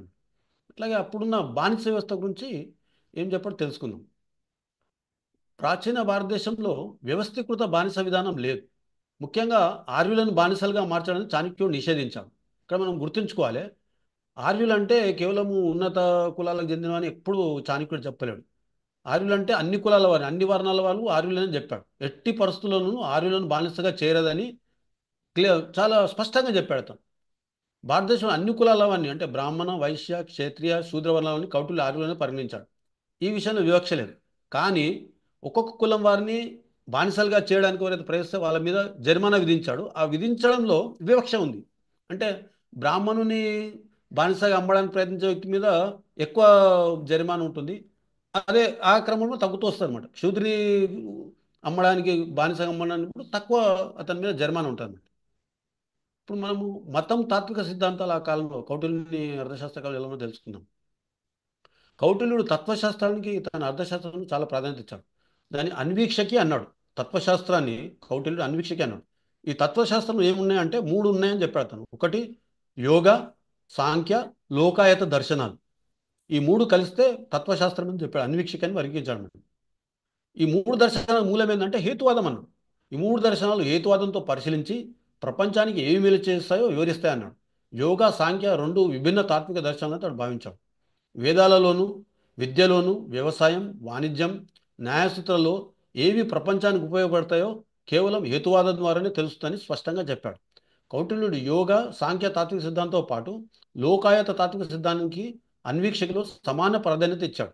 అందువల్ల వేదాల పవిత్రతని, దేవుణ్ణి, పునర్జన్మల్ని, కర్మ సిద్ధాంతాన్ని, స్వర్గ నరకాలని నమ్మని హేతువాద చార్వాక దర్శనానికి మరో పేరైన లోకాయత దర్శనం ప్రాచీన భారతదేశంలో ప్రాచుర్యం ఉండదని చెప్పొచ్చాను.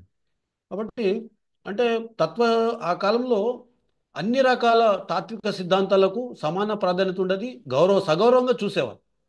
అంటే సహనంతో అంత సహనంగా ఉండదు, ఇప్పుడున్నంత ఆ, అదిగా లేదు. అంటే మనం జీవన విధానంలోనే భారతీయ సంస్కృతిలోనే ఉన్నట్టు మనము ప్రాచీన కాలం నుంచి అది ఉన్నట్టు మనము తెలుసుకోవచ్చేది.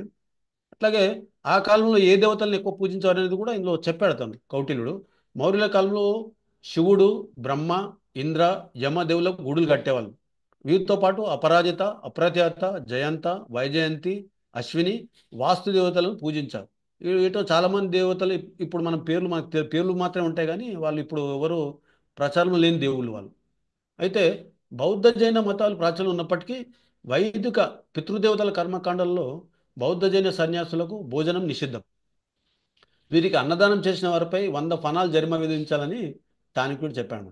మౌర్యుల కాలంలో బౌద్ధులను శాక్యులుగాను, జైనులను ఆజీవికులని, పాషాణులను పిలిచేవారన్నమాట. బడుగు కులాల వారిని వృషలాన్ని పిలిచేవారు. మతాలు దేవాలయాల పట్ల గౌరవం కన్నా రాజకోశాలను ఎలా నింపాలనే కౌటిల్యుని ప్రధాన లక్ష్యం. అంటే అతను ఆ, మతానికంటే కూడా లౌకిక రాజ్య వ్యవస్థను, దాన్ని ప్రజల గురించి దీని గురించి ఆలోచించడానికి మతానికి ఎక్కువ ప్రాధాన్యత ఇవ్వలేదు. రాజు బొక్కసం ఖాళీ అయిపోతే బౌద్ధ జైన ఆరామాల నుండి, అలాగే బ్రాహ్మణుల ఆధీనంలో లేని దేవాలయాల నుండి ధనాన్ని ఏదో ఒక నెపంతో రాజకోశాగారంలో జమ చేయాలని సూచించాడు.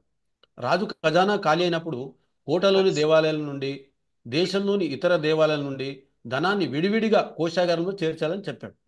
దేవాలయాల నిర్మాణం ద్వారా అమాయక భక్తుల నుంచి డబ్బులు వసూలు చేయడానికి అనేక చిట్కాలు కౌటిల్యుడు రాజులకు వివరించాడు. అంటే రాత్రికి రాత్రి ఒక స్థలంలో ఒక దేవతా విగ్రహం పాతి పొద్దున తీసి ఇక్కడ దేవత బయటపడ్డది అని గుడి కట్టించడము, దానికి సంబంధించి డబ్బులు తీసుకోవడము, ఇటువంటి అద్భుతాలు జరిగినాయని చేసి ఇటువంటి చేయొచ్చు అని చెప్పాడు అతను. ఒకవేళ ఇటు అద్భుతాలు నమ్మని వాళ్ళు ఎవరైనా ఉంటే వాళ్ళ మీద విషప్రయోగం చేసైనా కూడా వాళ్ళని చంపినా తప్పు లేదని చెప్పాడు కౌటిల్యుడు. అంటే ఏ రకంగానైనా రాజ్యానికి డబ్బు రావాలి, అతనికి మతం మీద అంత ప్రాధాన్యత లేదు. ఇక వర్ణ వ్యవస్థ, కుల వ్యవస్థ మాత్రము చాలా పట్టింపుతో ఉండేవాడు కౌటిల్యుడు. దీని గురించి మనం చెప్పుకోవాలంటే అతను ఏమన్నాడంటే కౌటిల్యుడు, వర్ణ వ్యవస్థ కాపాడడం రాజు కర్తవ్యం అని కౌటిల్యుడు చెప్పాడు. ప్రపంచంలో వర్ణ వ్యవస్థపై ఆధారపడి నడుస్తున్నందువల్ల, ప్రపంచం అంతా కూడా వర్ణ వ్యవస్థపై ఆధారపడి నడుస్తున్నందువల్ల దేశంలోని ప్రజలు వర్ణాశ్రమ ధర్మాలను పాటించాలా, కట్టడి చేయాలని కౌటిల్యుడు చెప్పాడు. మొదటి అధ్యాయంలో చెప్పాడు. అయితే శూద్రులను కూడా ఆర్యులను పరిగణించాడు, కానీ ఇందులో భాగంగానే అతను వర్ణాశ్రమ ధర్మాన్ని సమర్థించాడు అనమాట. అట్లాగే మౌర్యుల కాలంలో కుల వ్యవస్థ మనుస్మృతిలో పేర్కొన్నంత కఠినంగా అమల్లో లేదు. శూద్రులు తమ పైని 3 అగ్ర కులాల వారిని ఎలాంటి ద్వేషభావం లేకుండా సేవ చేయడమే వారి విధు అని మను చెప్పాడు. కానీ చాణక్యుడు మాత్రం వార్తా ఒత్తులలో ఈ శూద్రులు పాల్గొచ్చని చెప్పాడు అన్నమాట. వార్త అనేది ఏంటిది, అతను నిర్వచనం ఏంటంటే వ్యవసాయం, చేతి వృత్తులు, వ్యవసాయ అనుబంధ వృత్తులు, అటవీ సంపద, పశుపోషణ, బంగారు మొదలైన ఖనిజ వృత్తులు, నాటక కళ వృత్తులతో పాటు కూలీ పనిచేయడం వార్తా వార్తా రంగంగా చాణక్యుడు చెప్పాడు. అంటే ఇంతే కాకుండా శారీరకంగా దృఢంగా శస్త్రవిద్యలను నైపుణ్యం గల శూద్రులను సైనికులుగా నియమించాలని అతను సూచించాడు. అయితే గ్రామ శివారులో నివసించే అంత్యజులైన చండాలు అస్పృశ్యులుగా ఉండేవాళ్ళు, చండాలను మాత్రం. ఉదాహరణకు ఈ అంటరానితనాన్ని సమర్థించడానికి చాణక్యుడు ఒక చోట ఉదాహరిస్తూ, ఎలాగైతే చండాలులు వాడే బావి నీరు ఇతరులకు ఉపయోగపడదో, అలాగే అవినీతిపరుడైన రాజు అవినీతి పరులకే ఉపయోగపడతాడు కానీ ఇతరులకు కాదని చెప్పాడు. అంతేకాకుండా అవైదిక మతాలైన బౌద్ధ జైన సన్యాసులని పాషాండులుగా పిలుస్తూ వారిని గ్రామం వెలుపల శ్మశానానికి ఆవల నివాసం ఉంచాలన్నాడు. వివాహ సంబంధాల్లో కూడా బ్రాహ్మణులకు ఎలాంటి కుల నిబంధనలు కఠినంగా ఉండేగా. వాళ్ళు శూద్రులతో సహా 4 వర్ణాలను ఏ స్త్రీనైనా పెళ్లి చేసుకోవచ్చు. వర్ణాంతర వివాహం అంటే కులాంతర వివాహాలు అనులోమ పద్ధతిలో అనుమతించేవారు. అంటే తమకంటే తక్కువ కులం స్త్రీని పురుషులు వివాహం చేసుకోవచ్చు, కానీ స్త్రీలు మాత్రం తమకంటే అధిక కులస్తులను చేసుకోవడానికి లేదు. బ్రాహ్మణులు తమ కింది 3 వర్ణాల వారిని, క్షత్రులు తమ కింది 2 వర్ణాల స్త్రీని, వైశ్యులు తమ కింది శూద్ర స్త్రీని పెళ్లి చేసుకోవచ్చు. కానీ శూద్రులు మాత్రం అగ్రకుల స్త్రీలని పెళ్లి చేసుకోవడానికి అనుమతి లేదు. వారసత్వ సంపద పంపిణీలో కూడా కులాల ప్రకారం వివక్ష ఉండేది. బ్రాహ్మణునికి 4 వర్ణాలకు చెందిన భార్యలు ఉంటే అతని బ్రాహ్మణ్య భార్యకు పుట్టిన సంతానానికి క్షత్రియ, వైశ్య, శూద్ర భార్యల సంతానం కన్నా ఎక్కువ ఆస్తి హక్కులు సంక్రమిస్తాయి. అయితే ఆచరణలో మాత్రం కరడుగట్టిన వ్యవస్థ ఉండేది కాదు. భిన్న వర్ణాల మధ్య వివాహాలు, కులాంతర వివాహాలు జరిగినట్టు కౌటిల్యుడే తన కులాల వివరాలను చెప్పినప్పుడు చెప్పాడు, అందులో వివరించాడు. ఉదాహరణకు శూద్రుడు ఉన్నత కులస్తుని పెళ్లి చేసుకుంటే అతని సంతానం శూద్ర కులంలోనే మరో ఉపకులంగా గుర్తింపు పొందేది. వారిని శూద్రులుగానే భావించేవారు. శూద్రుల ఆచారాలనే పాటించేవారని స్పష్టంగా చెప్పాడు. అంటే పితృస్వామ్యము, కుల వ్యవస్థ ఈ రెండుటికి కలయిక వల్ల ఈ వివక్ష కారణం అన్నమాట. శూద్రునికి బ్రాహ్మణ స్త్రీకి జన్మించిన సంతానం అస్పృశ్యులైన చండాల కులంగాను, బ్రాహ్మణునికి శూద్ర స్త్రీకి పుట్టిన సంతానం నిషాద కులంగాను పరిగణించాలని చాణక్యుడు చెప్పాడు. అంటే ఇప్పుడు నిషాదులు అంటే ఆదివాసుల ప్రచారం ఉన్నది, కానీ వేట ప్రధానంగా చేసే ఒక కుల వృత్తి అని దీన్ని బట్టి మనకు తెలుస్తుంది. అంటే అప్పుడు ఉపకులాలు కులాలు ఏర్పడడానికి ఈ రకరకాల కులాంతర వివాహాలు కూడా ఒక కారణం అన్నట్టు మనం తెలుసుకోవచ్చు దీనివల్ల. అట్లాగే శూద్రులపై శిక్షలు విధించే కొన్ని సందర్భాల్లో కౌటుడు మనుస్మృతిని అనుసరించాడు.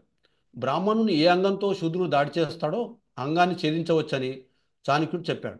శూద్రుడు ఒకవేళ బ్రాహ్మణుని కాలితో తంతే అతని కాలిని, చేతితో కొడితే చేతిని, తిడితే నాలుకని ఛేదించవచ్చని చెప్పాడు. ఇవన్నీ కాకుండా మనం ఇదివరకు చూసాం, అతను వివక్ష కానీ అటువంటిది లేకుండా చూడాలని, ఒక వ్యక్తి అంగీకారం లేకుండా అతని శరీర అంగాలను తాకడం, తడమడం నేరం అని కౌటిల్యుడు ఆధునిక కాలానికి చెందిన చట్టాలతో సమానమైన అర్థశాస్త్రంలో అప్పుడే ఇచ్చాడు. అంతేకాకుండా శారీరకంగా ఇబ్బందికరమైన ప్రవర్తనకు అతను జరిమానా కూడా విధించాడు. అయితే ఈ జరిమానాలో కూడా మళ్ళీ వర్ణవివక్ష ఉండేది. అంటే తక్కువ కులం వారు అగ్రకులాలను తాకితే జరిమానా రెండింతలైతే, అగ్రకులాల వారు బడుగు వాళ్ళని తాకితే జరిమానా సగం మాత్రమే. అంటే మనం చూస్తే ఒకవైపు ఆధునిక భావాలు ఉంటాయి, అది ఉంటాయి, కానీ ఎక్కడ చూసినా కులం అనే చట్టం నుండి తప్పుకోలేకపోతున్నారు అనమాట వాళ్ళు. ఆ కాలం పరిస్థితి అలా ఉండేది. ఉమ్.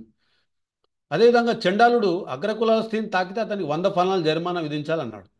శూద్రుడు బ్రాహ్మణునిగా మారువేషంలో మోసం చేస్తే తీవ్రమైన నేరంగా పరిగణించాలని, అతను 2 కళ్ళు పీకి గుడ్డివాడిని చేయాలని, లేదా 800 ఫనాలను జరిమానా విధించాలని సూచించాడు. ఆ కాలంలో 800 ఫనాలు శూద్రుని ఉండడం అసంభవం. కాబట్టి రెండవ శిక్ష మొదటి శిక్ష పడే అవకాశం ఉండేదన్నమాట. చాణక్యుడు కులవ్యవస్థను గాఢంగా విశ్వసించేవాడు. అందుకే అతను రాజులు తమ జయించిన దేశాల్లో సైతం వర్ణాశ్రమ ధర్మం స్థాపించాలని కోరాడు. వర్ణాశ్రమ ధర్మాన్ని కాపాడని రాజు ఎలాంటి చర్యలు తీసుకున్నా సమర్థనీయం అన్నాడు. వర్ణాశ్రమాన్ని రక్షించడానికి రాజులు హింస ప్రయోగించినా, చంపినా, విష ప్రయోగం చేసినా తప్పులేదని చెప్పాడు. అంటే ఒకవైపు ఆధునిక భావాలు ఉన్నప్పటికీ కూడా కుల వ్యవస్థని ఆ వ్యవస్థ కరుడంటే కుల వ్యవస్థ చట్టం నుంచి వాళ్ళు బయటపడలేకపోయారని మనకు తెలుస్తుంది అన్నమాట.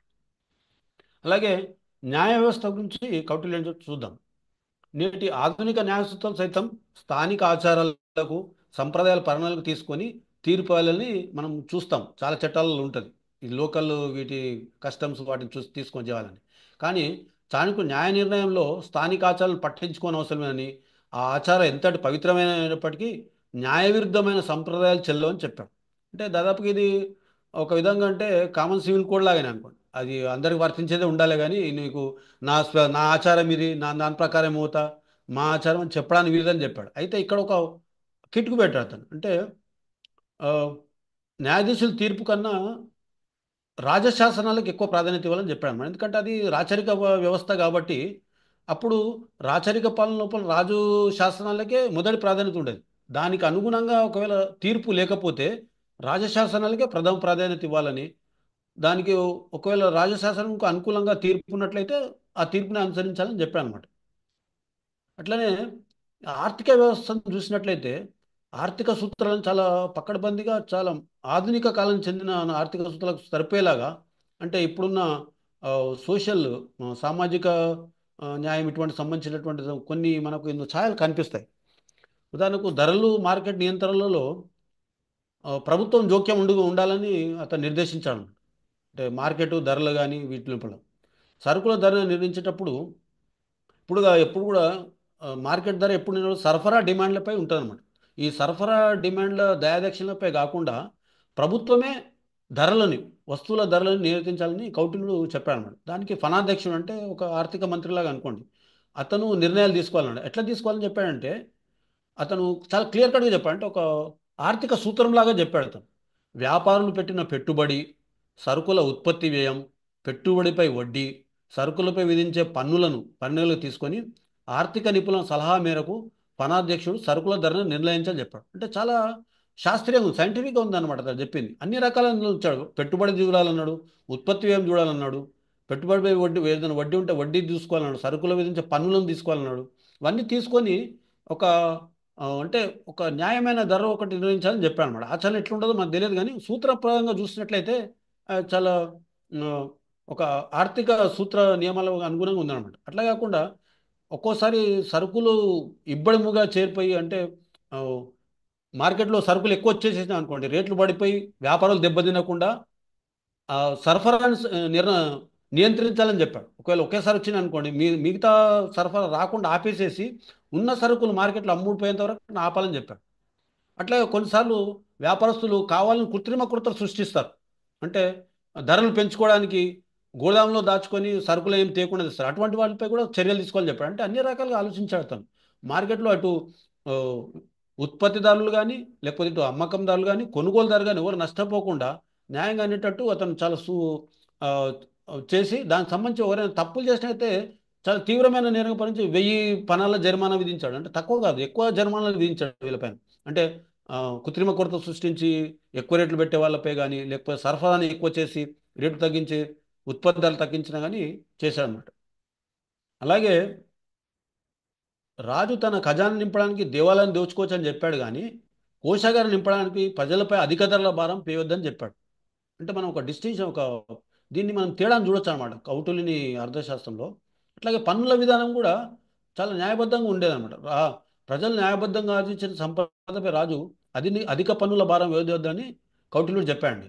పన్నుల భారం వల్ల ప్రజలు పేదవారైతే వారికి రాజుపై విశ్వాసం కోల్పోయి తీవ్ర వ్యతిరేకత జనించి తిరుగుబాటు చేయవచ్చని, సాయుధ తిరుగుబాటు చేసి రాజును చంపే అవకాశం ఉందని హెచ్చరించాడు ఇతను. అంత చాలా సీరియస్గా చెప్పాడు. ప్రజలపై అధిక పన్నుల భారం విధించి ప్రజాగ్రహానికి గురి కాకుండా రాజు పాలించని చెబుతూ, ఎలాగైతే పూర్తిగా మగ్గిన పండ్లనే రైతు కోసుకుంటాడో అలాగే రాజు ప్రజలను నొప్పించని పన్నుల విధానాన్ని అనుసరించాలన్నాడు. చాలా సింపుల్గా అందరికి అర్థమయ్యే విధంగా చెప్పాడు ఇందులో. అయితే రాజు ఖజానా కాలినప్పుడు మాత్రం మాయోపాలు చేసైనా దేవాలయం దోచుకోవచ్చని చెప్పాడు అక్కడ. కానీ ప్రజలపై కానీ ఇక్కడ అధిక ధరలతో పని చేయొద్దని చెప్పాడు. అలాగే ప్రాచీన కాలంలో జూదము వ్యభిచారము చట్టబద్ధమవడం వల్ల వాటిపై కూడా పన్నులు వేసేవాడు. అది కూడా స్పష్టంగా చెప్పాడు. ఇలాగే అప్పుడు కనీస వేతన విధానం కూడా కౌటిల్యుడు దాని గురించి మాట్లాడాడండి ఇందులో. వ్యాపార వాణిజ్య పశుసంవర్ధక టైం ఉందా అండి? చెప్పొచ్చా? ఓకే. ఇంకా సార్ ఇంకొక ఇంకొక 5 టెన్ మినిట్స్. 10 10 మినిట్స్ తీసుకోండి. Okay okay okay okay. అయితే కనీస వేతన విధానము గురించి కూడా అతను ప్రస్తావించాడు చాణక్యుడు. వ్యాపార వాణిజ్య పశుసంవర్ధక వ్యవసాయ వృత్తులలో పనిచేసే వారికి రాజు కనీస వేతనాన్ని నిర్ణయించాలని చాణక్యుడు నిర్దేశించాడండి. అంటే యజమాని దయాదాక్షిణ్యం మీద ఆధారపడకుండా ఉద్యోగానికి సంబంధించిన ముందునే ఒక నిబంధనలు షరతులతో కూడిన ఒప్పందాన్ని కుదుర్చుకోవాలని చెప్పాడు. అంటే తర్వాత ఎటువంటి ఇద్దరి మధ్య తగాదాలు రాకుండా చూసుకోవాలని చెప్పాడు అనమాట.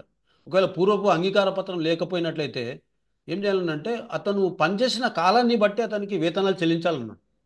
అంటే కాలాన్ని బట్టి ఒక వస్తువుకు విలువ ఏర్పడుతూనే ఆధునిక ఆర్థిక శాస్త్ర సిద్ధాంతానికి కొంచెం దగ్గర ఉందన్నమాట. శ్రమ విలువకు కాలాన్ని బట్టి నిర్ణయించాలి అనేది ఈ జనరల్గా మనము చూస్తుంటాం అర్థశాస్త్రం లోపల. దాని గురించి చెప్పాడు.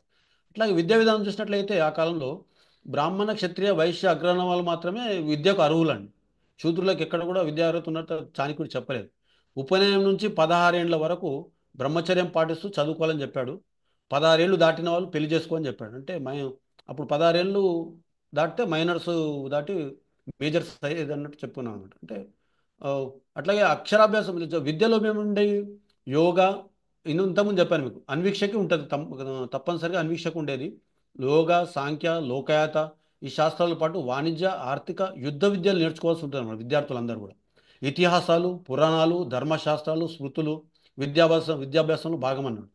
అట్లాగే 3 వేదాలు, వార్త అంటే ఇంతకుముందు చెప్పాను కదా, వ్యవసాయం, వాణిజ్యం, పశుపోషణ ఈ మిగతా వృత్తులను విద్యలో తప్పనిసరిగా బోధించాలని చెప్పాను. అంటే ఇటు టెక్నికల్ వృత్తి అంటే సాంకేతిక వృత్తి, అటు మిగతా వృత్తి కూడా మిగతా విద్య కూడా అందులో కంపల్సరీగా ఉండేదండి.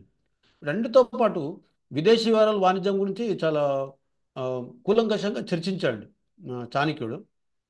ఇదివరకు నేను మొదట్లో చెప్పాను మీకు. అంటే ఆ కాలంలో మనది చాలా ఉచ్చ దశలు ఉండేది విదేశీ వాణిజ్యంలో కానీ, ఆర్థికంగా కానీ, సాంస్కృతికంగా కానీ. దానికి సంబంధించి మనకు ఈ సూత్రాలు ఎక్కడ ఇందులో మనకు ఉంటాయన్నమాట. 6 రకాల విదేశీ విధానాలని కౌటిల్యుడు గుర్తించాడు. విదేశాలతో సంధి ఒప్పందం, శత్రుత్వం, ఆసన అంటే దండెత్తడానికి అనువైన సమయం వచ్చే వరకు వేచి ఉండడం. యానం అంటే ప్రత్యక్ష యుద్ధానికి సిద్ధం కావడం. సంశ్రయం అంటే సొంత కోటలో కానీ మిత్రదేశంలో కానీ తలదాచుకోవడం. ఒకరితో శాంతి ఒప్పందం, మరొకరితో యుద్ధం కొనసాగించడం అనేవి ఈ 6 విధానాలు అన్నమాట. మరో దేశాన్ని జయించడం రాజు సామ దాన భేద దండోపాయాలను ఉపయోగించడంలో తప్పులేదని స్పష్టంగా చెప్పాడండి. ఎందుకంటే సామ్రాజ్య విద్యనే విస్తరణే రాజు ప్రథమ కర్తవ్యం కాబట్టి నైతిక విలువలు పాటించవలసిన అవసరం లేదని, ఏ మాయోపాయాలు చేసినా దేశాలను జయించవచ్చని చెప్పాడు. అయితే రాజులు అనుసరించే విదేశీ విధానాన్ని 3 రకాలుగా చెప్పాడు. ఇవి మనం ఈ కాలంలో కూడా వీటి సారూప్యాలను మనం చూసుకోవచ్చు. మొదటిది ఏంటంటే, మొదటి రకము, మరో దేశం ఎలాంటి కవ్వింపు చర్యలకు పాల్పడకపోయినా ఏదో ఒక సాకుతో నిరంతరం దండెత్తుతూ ఉండేది. దీనిని శాశ్వత శత్రుదేశం అన్నాడు. రెండోది, మిత్రాకాంక్ష గల శత్రుదేశం. ఇది రాజ్య విస్తరణకు తప్ప వేరే ఏ కారణాలతో పొరుగు దేశాలపై కాల్దువ్వదు. అంటే యుద్ధ సమయంలో తప్ప మిగతా వేళల్లో పొరుగు దేశాలతో శాంతిని ఆకాంక్షించేది. మూడోది, ఆర్థికంగా సైనికపరంగా బలహీనమైన దేశం. ఇది సొంత బలంతో ఏ దేశాన్ని శాసించలేదు, ప్రభావితం చేయలేదు. ఎల్లప్పుడూ పెద్ద దేశాల సామంత దేశంగా ఉండి వారి చెప్పుల చేతలతో కొనసాగుతుందన్నమాట. వీటిని బానిస స్వభావం గల శత్రు దేశాలని కౌటిల్య చెప్పాడు. అంటే సమకాలీన ప్రపంచంలో చూస్తే మనకి ఈ 3 రకాలే చూడొచ్చండి. అంటే పొరుగు దేశాల నుండి ఎటువంటి కవ్వింపు చర్యలు లేకున్నా, మతపరమైన శత్రుత్వం వల్లలో లేదా రాజకీయ సిద్ధాంతం విభేదించి కానీ చీటికి మాటికి పాకిస్తాన్ చైనాలాగా దాడి చేసేవాళ్ళు మనం చూస్తూ ఉన్నాం. అట్లాగే రెండో రకం దేశాలు తమ సొంత వాణిజ్య ప్రయోజనాలు తప్ప వేరే ఏ కారణంతో ఇతర దేశాలు దండెత్తని అచ్చమైన పెట్టుబడి దేశాలు ఉన్నాయి. మూడో రకం అంతగా అభివృద్ధి చెందని, ఆర్థికంగా సైనిక బలమైన అభివృద్ధి చెందుతున్న దేశాలు అనమాట, నాన్ అలియన్ కంట్రీస్ లాంటివి. ఏ అగ్రరాజ్యాల కూటమిలో చేరకుండా ఉండే అనమాట. ఏ కూటమిలు చేరితే ఏ ఏ బాధ వస్తుందని చెప్పి తటస్థంగా ఉండడానికి తంటాలు పడుతూ ఉంటాయి అనమాట ఇవన్నీ కూడా. అట్లాగే విదేశీ వాణిజ్యం. ప్రాచీన భారతదేశంలో విదేశానంపై కానీ విదేశీ వాణిజ్యంపై కానీ ఎలాంటి నిషేధాలు ప్రాయశ్చిత్తాలు లేవు. మధ్యయుగాలలో ఈ జాడ్యం మొదలైంది. చాణక్యుడు విదేశీ వాణిజ్యాన్ని, ముఖ్యంగా విదేశీ దిగుమతులను ప్రోత్సహించాడు. విదేశీ వ్యాపారాలపై లేనిపోని వ్యాజ్యాలు వేసి వారిని వేధించడాన్ని నిషేధించాడు. అంటే లిటిగేషన్లు పెట్టి విదేశీ వాళ్ళ మీద వచ్చే వాళ్ళకి తెలియదు కదా మన ఇక్కడ ఉన్న చట్టాల గురించి, వాళ్ళని లిటిగేషన్లు పెట్టడాన్ని నిషేధించాడు అనమాట. అదే సమయంలో ప్రజలకు హాని కలిగించే సరుకుల దిగుమతిని కూడా నిషేధించాడు. రైతులకు ఉపయోగపడే అరుదైన విత్తనాల దిగుమతిపై ఎలాంటి సుంకాన్ని విధించరాదని కౌటిల్యుడు చెప్పాడు. ఇంకా చివరిగా అతను యుద్ధము శాంతి. మనం ఇదివరకు చూసిన దాన్ని బట్టి రాజ్య విస్తరణ, దేశం ఎట్లన్నా పరిపాలించని చెప్పాం కానీ అతను వాస్తవంగా రాజ్య విస్తరణ రాజులకు అర్థం కాదని సాధ్యమైనంత శాంతిని కాంక్షించాలని కూడా చెప్పాడనమాట. పరస్పర లాభదాయకమైన శాంతి ఒప్పందాన్ని ఇరు దేశాలు కుదుర్చుకోవాలి. ఎందుకంటే యుద్ధం వల్ల ఆస్తి నష్టమే కాకుండా జన నష్టం కూడా సంభవిస్తుందని కౌటిల్యుడు చెప్పాడు. అంటే అతను ఎంత రాజనీతిజ్ఞుడు అయినప్పటికీ కూడా శాంతి వల్ల ప్రజల గురించి పట్టించుకునే వాడిని మనం దీన్ని బట్టి తెలుసుకోవచ్చు అన్నమాట. శత్రుదేశాన్ని జయించిన తర్వాత రాజు ఆ దేశ ప్రజలకు రక్షణ కల్పించాలి. యుద్ధంలో తనకు వ్యతిరేకంగా పోరాడిన శత్రుదేశ సైనికులను, ప్రజలను క్షమించి యుద్ధంలో వారికి జరిగిన నష్టానికి తగిన పరిహారం మంజూరు చేయాలి. వారి పునరావాసాన్ని కల్పించాలి. ఎందుకంటే ప్రజలు లేని రాజ్యం ఉండదు కదా. ఎంత సు- చాలా బ్రహ్మాండంగా చెప్పాడు. అంటే మనకు గురజాడ అప్పారావు చెప్తాడు, దేశం అంటే మట్టి కాదు, దేశం అంటే మనుషులు అని. అతను ఇవన్నీ చెప్తూ లాస్ట్ చివరిలో చెప్పింది ఏంటంటే ప్రజలు లేని రాజ్యం ఉండదు కదా అన్నాడు చాణక్యుడు. అంటే దేశం అంటే మట్టి కాదు, ప్రజలు అనేదాన్ని అతను ప్రాధాన్యత. అంటే ఆ ప్రజల్లో మళ్ళీ వర్ణ వ్యవస్థ అది వేరే అనుకోండి. అంటే స్థూలంగా చూసినట్టయితే అతను ప్రజల పట్ల, దేశం పట్ల అతనికి ఉన్న అవగాహన మనకు తెలుస్తుంది. ఇక చివరిగా మనకు చూసుకుంటే అప్పుడు వ్యభిచారం అనేది చట్టబద్ధంగా ఉండదండి. మరుల కాలంలో చట్టబద్ధ ఒక కళగా చూసేవాళ్ళు వ్యభిచారం అనేది. ఎందుకంటే దీనివల్ల చాలా ఆదాయం కూడా వచ్చేది రాజానికి.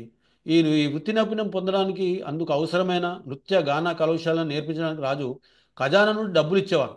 రాజు అంతఃపురంలో పనిచేసే గణికలకు సంగీతము, నాట్యము, నృత్యం, చిత్రలేఖనం, సుగంధ ద్రవ్యాల తయారీ, మానసిక శాస్త్రాలలో పరిచయం తదితర అంశాలను తరఫులు ఇస్తారు. అంటే సైకాలజీ కూడా వాళ్ళకి నేర్పించేవారు. గణికలకు శిక్షణ ఇచ్చేందుకు రాజధనం ఉపయోగించినందువల్ల గణిక వృత్తిని వదిలివేయడానికి వారు ప్రభుత్వానికి 24,000 ఫణాలు పరిహారం చెల్లించాల్సి ఉంటుంది. గణిక సంతానం కూడా రాజు ఆస్తిగానే పరిగణించేవారు. అందువల్ల ఆమె సంతానం గణిక వృత్తిని వదులుకోవాలంటే 12,000 ఫణాలు చెల్లించవలసి ఉంటుంది. గణికలు రాజా ఆస్తి అయినందువల్ల రాజాజ్ఞ మేరకు ఏ వ్యక్తితో నిర్దేశిస్తే అతనితో సహవాసం చేయకపోతే ఆమెపై 5,000 ఫణాల జరిమానా లేదా 1000 కొరడా దెబ్బలు శిక్ష విధించేవారు. గణికల కులం నుండి కానీ ఇతర కులాల నుండి కానీ వారి కుటుంబానికి 1000 ఫనాలు చెల్లించి వారిని తీసుకొచ్చి శిక్షణ ఇచ్చేవారు. వ్యభిచారం చేసే స్త్రీల రక్షణ కోసం, వారి వద్దకొచ్చే విటుల కోసం, రక్షణ కోసం అనేక నియమ నిబంధనలు ఉండేవండి. అంటే వ్యభిచారం చేసే స్త్రీల రక్షణలో భాగంగా వారి అనుమతి లేనిది వారిని తాకరదనే నియమం ఉండేది. అంటే ఇవన్నీ ఎందుకు చెప్తానంటే చిన్న చిన్న విషయాల్లో ఉంటాయి కానీ చాలా సూక్ష్మమైన, అంటే ఇండివిజువల్ రైట్స్ అని మనం ఇప్పుడు చెప్తున్నాం. వ్యభిచారం అనేది నేరం అని ఇప్పటికి ఉన్నది.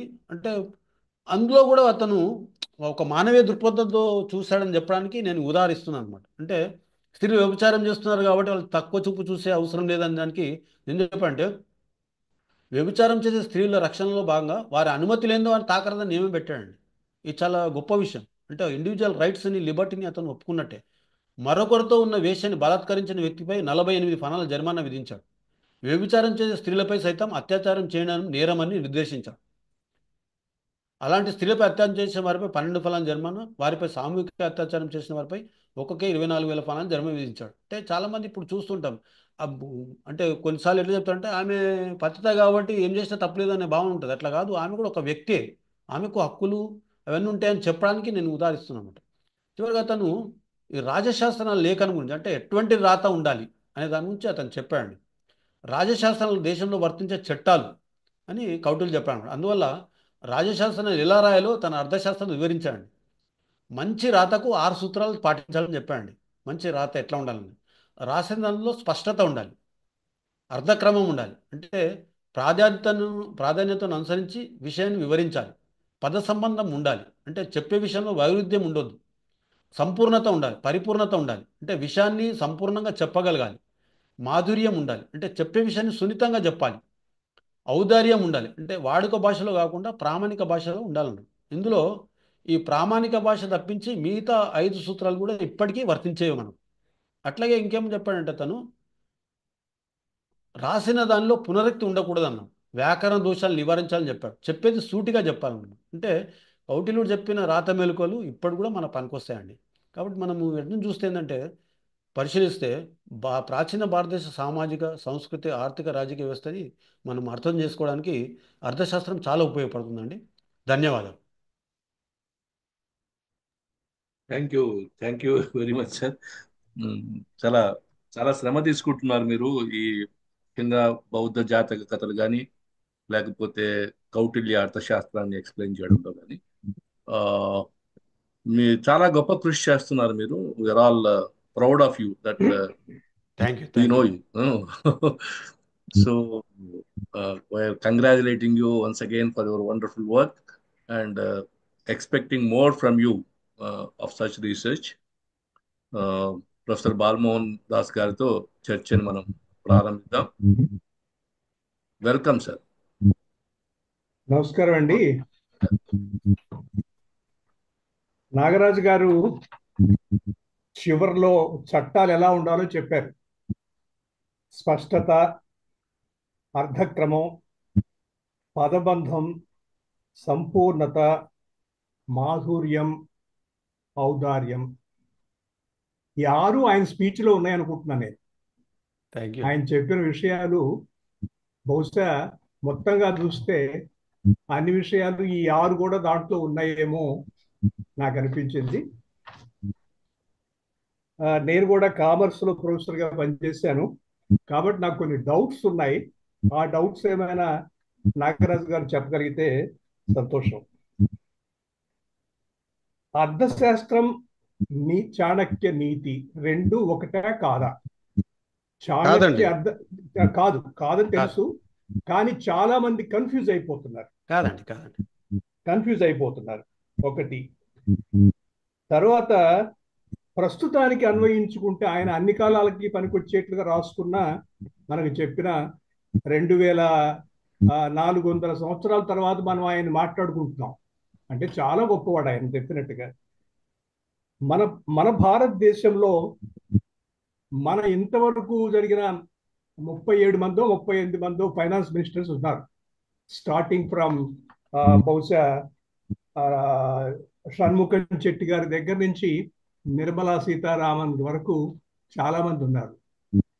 మీకున్న నాలెడ్జ్తో చాణక్యుడు నీతి, అర్థశాస్త్రం మన ఫైనాన్స్ మినిస్టర్స్ పాటించారా లేదా అని సర్వే చేయొచ్చేమో, మీరు బాగుంటుందేమో చూడండి. అందులో డెఫినెట్ గా ఫైనాన్స్ మినిస్టర్ కాకపోయినప్పటికీ మన్మోహన్ సింగ్ గారి సాయంతో పివి నరసింహారావు గారికి ఆధునిక చాణక్యుడు అని బిరుదు ఇచ్చారు. అంటే బిరుదు అఫీషియల్ గా ఇవ్వకపోయినా ఆధునిక చాణక్యుడు అని పివి నరసింహారావు గారిని మనమంతా భరిస్తాం. మరి ఇది only female finance minister. Indira Gandhi గారు కొద్ది రోజులు ఉన్నారంటే ఫుల్ టైమ్ గా ఫైనాన్స్ మినిస్టర్ గా ఉంది present finance minister Nirmala Sitharaman గారు. ఆవిడ చాణక్యుడి కంటే కొంచెం ఎక్కువేమో నాకు అనిపిస్తుంది. ఎందుకంటే గూడ్స్ అండ్ సర్వీసెస్ ట్యాక్స్ అంటే గూడ్స్ సర్వీసెస్ కి ట్యాక్స్ వేయాలి. ఆవిడ పెనాల్టీ మీద కూడా ట్యాక్స్ వేస్తుంది.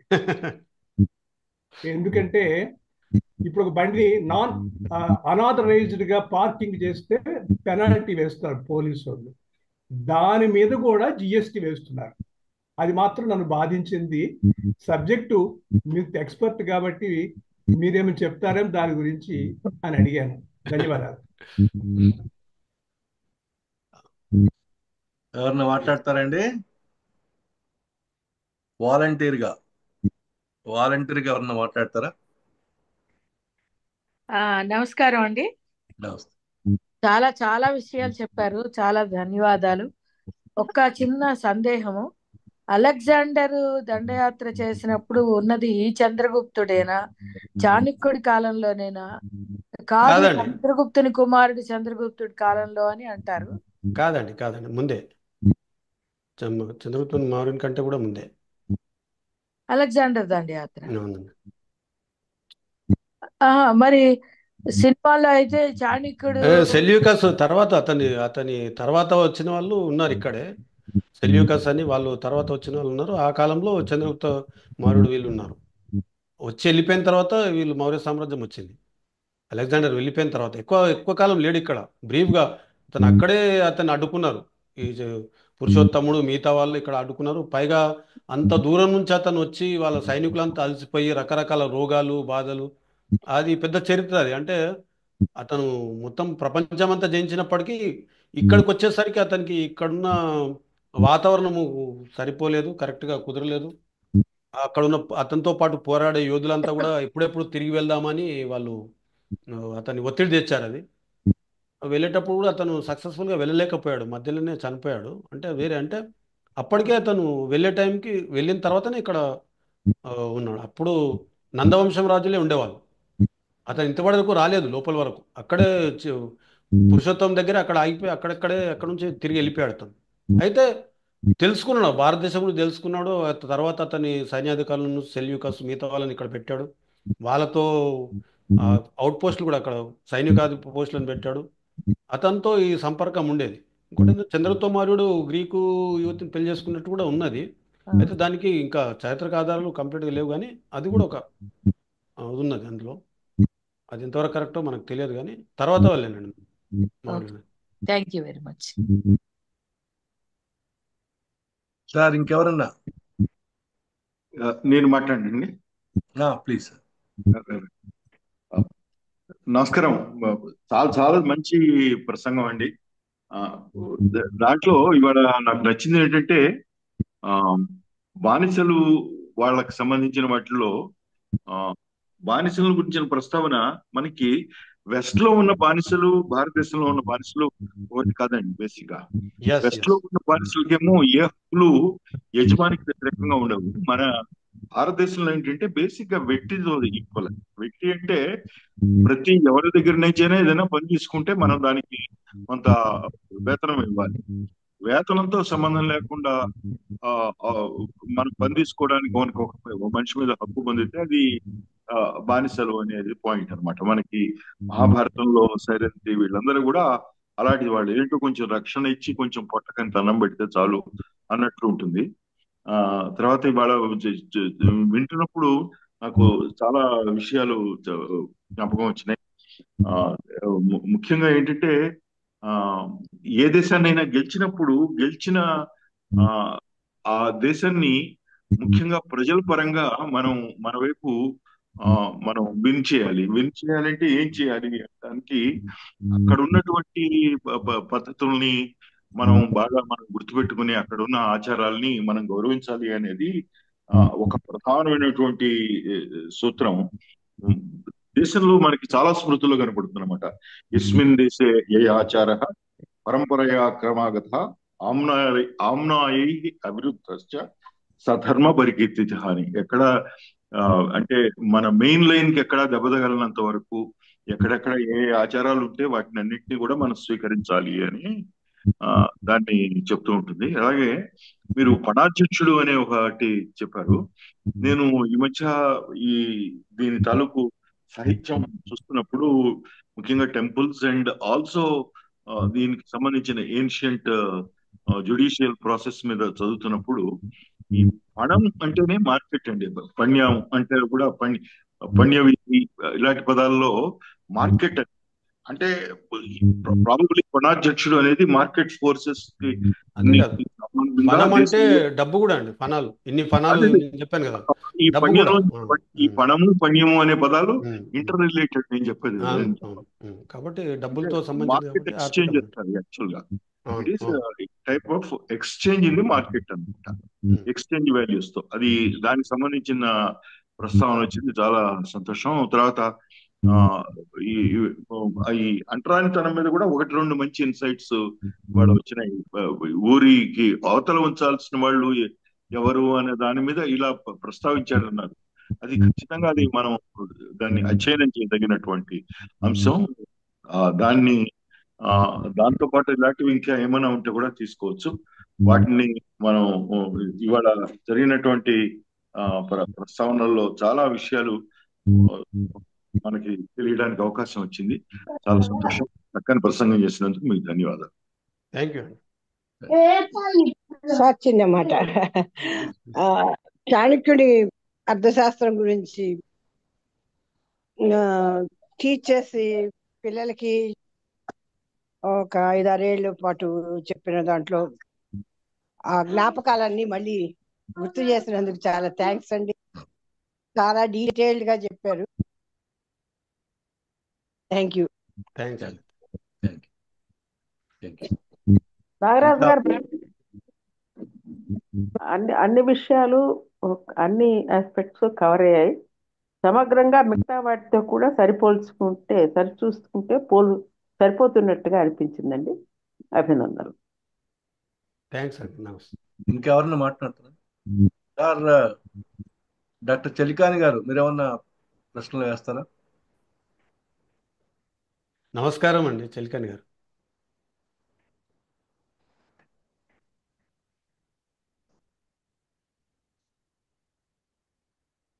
స్వర్ణలత గారు మీరేమన్నా మాట్లాడతారా? సార్ నమస్తే సార్. ముందుగా అందేసి నాగరాజు గారికి అభినందనలు సార్. నేను ఫస్ట్ టైం ఈ అర్థశాస్త్రం గురించి ఇంత వివరంగా వినడం కూడా చాలా ఇన్ఫర్మేషన్ ఉంది. ప్లస్ అప్పట్లో మీరు చెప్పిన అంశాలన్నీ కూడా అంటే మన కాన్స్టిట్యూషన్ ఎన్ని తీసుకున్నాయో దీంట్లో తెలియదు, కానీ నాకు చాలా ఆశ్చర్యం వేసింది. రేప్ చేస్తే చేతి వేళ్ళని నరికి వేయడం అనేది. ఇప్పుడేదో దిశ అనేసి నిర్భయ అనేసి ఇవన్నీ పెట్టారు చట్టాలు. అంటే వీటి నుంచి తీసుకోవాలని వాళ్ళకి ముందు తెలియలేదా? ఇది అంతా ముందుగా కాన్స్టిట్యూషన్ ఫ్రేమ్ చేసిన మీ లాస్ అన్ని ఫ్రేమ్ చేసిన వీటిని దృష్టిలో ఎంతవరకు పెట్టుకున్నారు అనేది, ఎంత ప్రభావితం చేసింది, దీన్ని ఎంతవరకు తీసుకున్నారు, కన్సిడర్ చేశారు అనేది నా క్వశ్చన్స్. ఇంకా నాకు ఆశ్చర్యం కూడా ఇది కూడా చెట్లను నరకడం, కొమ్మల్ని కొట్టేస్తే పనిష్ చేయడం అనేది. అవును, చాలా మంది తెలియదు. మన పుస్తకాలు, మన సాహిత్యము, మన చరిత్ర మనకు తెలియదు. ఇంతగా చెప్పాను, దేవరాజ్ మహారాజ్ గారు రాశారు ఒకటి వ్యాసం అని. అతను బ్రాహ్మణిజం ముందా బౌద్ధ మతం ముందా అసలు వినడానికే ఎంత అబ్సర్డ్గా ఉంది అది. అది కూడా పెద్ద వ్యాసం రాశాడు ఆయన. అంటే దాని అర్థం ఏంటంటే మన చరిత్ర మనకు తెలియకపోవడం వల్ల ఎవరేం చెప్తే అది నమ్మే స్థితికి జనాలు వచ్చేసారండి ఈ కాలంలో. దానికి కారణం ఏంటంటే ఐడియాలజీ కూడా ఒక్కొక్కరికి ఒక్కొక్క సిద్ధాంతం ఉంటుంది. ఆ సిద్ధాంతాన్ని వాళ్ళు వదలలేక యాక్చువల్గా నిజానికి మనం సత్యం ఏముంది దాని నుండి సిద్ధాంతం తయారు చేయాలి. వీళ్ళు ఏం చేస్తారంటే ముందే ఒక సిద్ధాంతానికి కట్టుబడిపోయి దానికి అనుకూలంగా ఏమేమి సాకులు దొరుకుతాయా, ఏమి వాదాలు దొరుకుతాయా అవి మాత్రం చెప్తారు, వాస్తవం మరుగుపరుస్తారు. లేదా అసలు దానికి ప్రాధాన్యం వాటిని నిరాకరిస్తారు లేదా తక్కువ చేసి చూపుతారు. అది తప్పండి. మన దగ్గర ఉన్నంత విశాలమైన వాస్తవ విస్తృతమైన సాహిత్యం కానీ చరిత్ర కానీ ప్రపంచంలో ఎక్కడా లేదు. దురదృష్టం ఏంటంటే వాటిని ఎవరు చదవరు, వాటిని అర్థం చేసుకోవాలి. పుక్కటి పనికిరాను అని కొట్టేస్తారు. ముందు చదివిన తర్వాత అందులో పనికొచ్చేది ఏదో పనికిరానిదో మనం చూసుకోవాలి. కానీ చదవకుండానే వేరే వాళ్ళు ఎవరో మన చదివి వాళ్ళు చెప్తే వాళ్ళ అభిప్రాయాలు మన అభిప్రాయాలు ఏర్పాటు చేసుకోవడం ఎంత తప్పండి అది. మన దగ్గర ఒరిజినల్స్ ఉన్నాయి. మన భాష అది, మన సంస్కృతం ఉన్నది, పాలి భాష ఉన్నది, అనేక భాషల్లో ఉన్నది మన సాహిత్యం. ఒకే భాష లేదు. పాలి భాషలో భయంకరమైన సాహిత్యం ఉన్నది, బౌద్ధ సాహిత్యం. వాటన్నిటి కూడా మనం తెలుగులోకి వాటిలో ట్రాన్స్లేట్ చేసుకోవచ్చు. ఇంతకుముందు చెప్పాను, బౌద్ధ జాతక కథలన్నీ కూడా పాలి భాషలో ఉన్నాయి. వాటి చదువు గాథా సప్తశతి ఉన్నది. మన చరిత్ర మనం తెలుసుకొని అందులో పనికిరాని మన దృష్టి ఎంతసేపు ఎలా ఉండాలంటే మన ప్రాచీన సాహిత్యంలో ఉన్న వాటిని, మన ప్రాచీన సంప్రదాయాలను మనలో పనికొచ్చే ఇప్పటి పనికొచ్చే వాటిని మనం నిలుపుకోవాలి, పనికిరాని తీసేయాలి. అప్పుడున్న ప్రతి ఒక్కటి కూడా పవిత్రమని చెప్పడం తప్పండి. అది కూడా చాలామంది చేస్తుంటారు. మన పాత వాళ్ళు చెప్పినవన్నీ కరెక్టు, పాత అన్ని వేదాలు ఉన్నాయని కరెక్టు, అది తప్పు. అలాగే వాళ్ళు ఉన్నాయని తప్పు అనేవారు తప్పు. రెండు రకాలు తప్పు మనం చేయొద్దు. వాస్తవ దృష్టితో ఆలోచించి ఇప్పుడు పనికొచ్చే వాటిని తీసుకోవాలి. అదే మీరు ఇంకోటి అన్నారు, ఈ చేలు నరకడం ఇది మన వాళ్ళు తీసుకోవద్దు అంటే, అంటే మోడర్న్ ఆధునిక న్యాయ వ్యవస్థ ప్రకారం ఏంటంటే అంటే నరకడం అని శిక్షలు కాదు సార్, అట్లా పనిష్ చేయాలి అని ఒక ఆలోచన రావడం. దానికి అంటే ఇది మన వీళ్ళు ఇవి చదివారని నేను అనుకోను. కాన్స్టిట్యూషన్ చేసిన వాళ్ళు మన వాళ్ళు ఎక్కువ ఎంతసేపు కూడా పాశ్చాత్యంలో మిగతా దేశాల్లో ఉన్న అన్ని కాన్స్టిట్యూషన్ వాటిని చదివారు, విస్తృతంగా చదివారు. మనది one of the best constitution in the world లిఖిత దానిలో. అందులో మాత్రం సందేహం లేదండి. చాలా వాటి నుంచి అంటే చాలా బ్యాలెన్స్డ్గా తయారు చేశారు మన కాన్స్టిట్యూషన్ని. ఇక మిగతా వాటి అక్కడక్కడ మనము ఇట్లా కాలం మారుతున్న బట్టి సవరించుకోవాల్సి వస్తుంది. ఎంత పెద్దది అదే కదా మనకు కీలకమైనది. ఇవి లేకపోతే సవరించకపోతే అది కూడా మళ్ళీ కుల వ్యవస్థ లాగానో లేకపోతే ఈ శృతుల్లాగానే తయారైపోతాయి. అది మార్చడానికి వీలేని పవిత్రమైనది అనుకుంటే మనం అక్కడ ఆగిపోతాం. ఏది కూడా మార్చడానికి వీలేదని చెప్పడం లేదు. బుద్ధుడు కూడా చెప్పింది అదే. ఏ కాలంకైనా మారిన పరిస్థితులకు అనుగుణంగా దేనైనా మార్చి తీరవలసిందే. అయితే అది మానవతా దృక్పథంతో ఉండాలి. ఏ రకమైన కులానికి మతానికి దానికి వివక్షతో సంబంధం లేకుండా ఉండాలి. వీటిని మనం చూసుకోవాలి. అంతేగాని మిగతాది ఇది మార్చడానికి వీల్లేదు, ఆ సిద్ధాంతం అలా ఉన్నది కాబట్టి మా సిద్ధాంతం ఉన్నది కాబట్టి అదే కరెక్టు, దాన్ని గిరి అంటే అది అక్కడికే సిద్ధాంతం నాశనం అయిపోతుంది. ప్రజలకు ఏమీ కాదు. ప్రజలు ముందుకెళ్ళిపోతారు, సిద్ధాంతం వెనుకబడుతుంది. దాని వెనుకబడే వాళ్ళు ఎవరు ఉండరు. ఇప్పుడు మనం చాలా సిద్ధాంతాలను చూస్తున్నాం, అన్ని మట్టిలో కొట్టుకుపోవడానికి కారణం ఏంటంటే ఆ సిద్ధాంతంలో ఆ పరిధిని దాటి సమాజం ఎప్పుడో ముందుకు వెళ్ళిపోయింది. కానీ ఆ సిద్ధాంతకర్తలు కానీ వాళ్ళ అనుయాయులు కానీ దాన్ని గుర్తించడం లేదు. దాంతో తప్పనిసరిగా వాళ్ళు పతనం అయిపోతారు, తప్పదు. పతంజలి గారు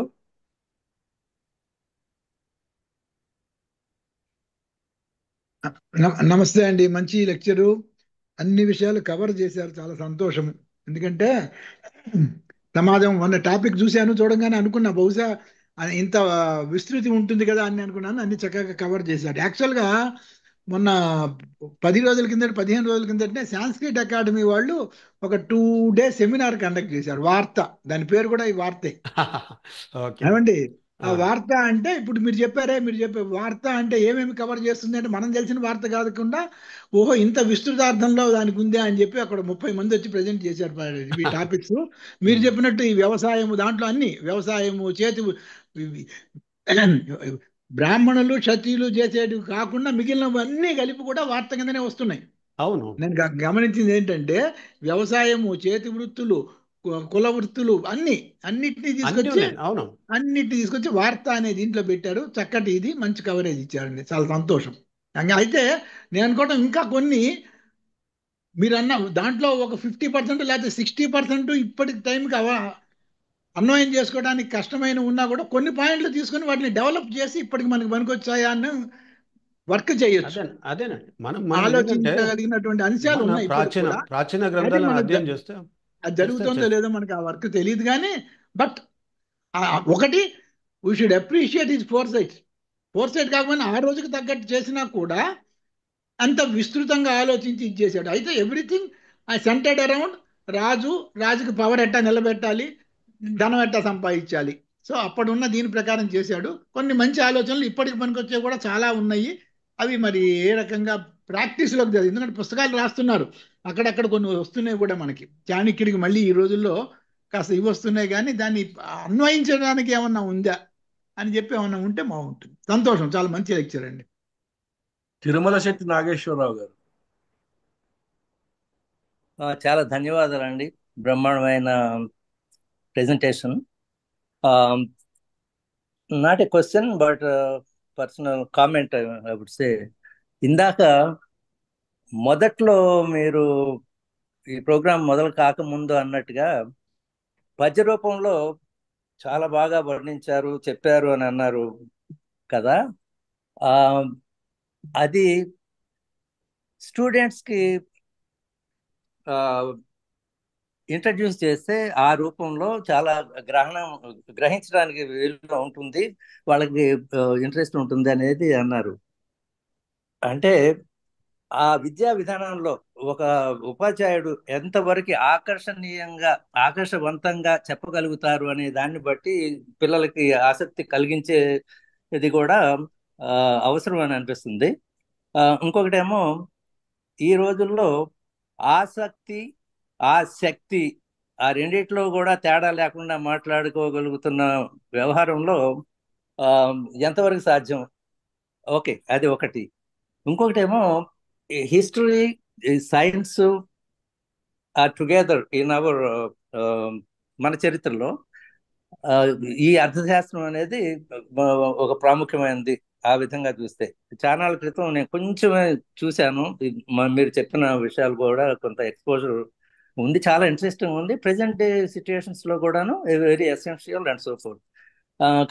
కాకపోతే ఇప్పుడు ఫైనాన్స్ మినిస్టర్స్ కానీ, ముఖ్యమంత్రులు కానీ, ప్రధానులు కానీ ఎవరిని తీసుకున్నా కూడాను వాళ్ళు నియమించిన వివిధ శాఖల్లో ఉన్న మంత్రులు గురించి మనం కొంచెం అనుకుంటే వాళ్ళ వాళ్ళకి దేంట్లో ప్రవేశం ఉంది, వాళ్ళతో ఉన్న నాలెడ్జ్ దేంట్లో ఎక్కువ ఉంది, దాని వలన వీళ్ళని ఈ శాఖల్లో నియమించారు, దానికి న్యాయం చేకూర్చుతారు అనేది సైంటిఫిక్ గా కనుక ఆలోచిస్తే అలాంటివి ఏమీ కనిపించట్లేదు. Generally I can't say everybody is up to no good, they have no idea అనేది కాదు ఎక్కువ వరకు.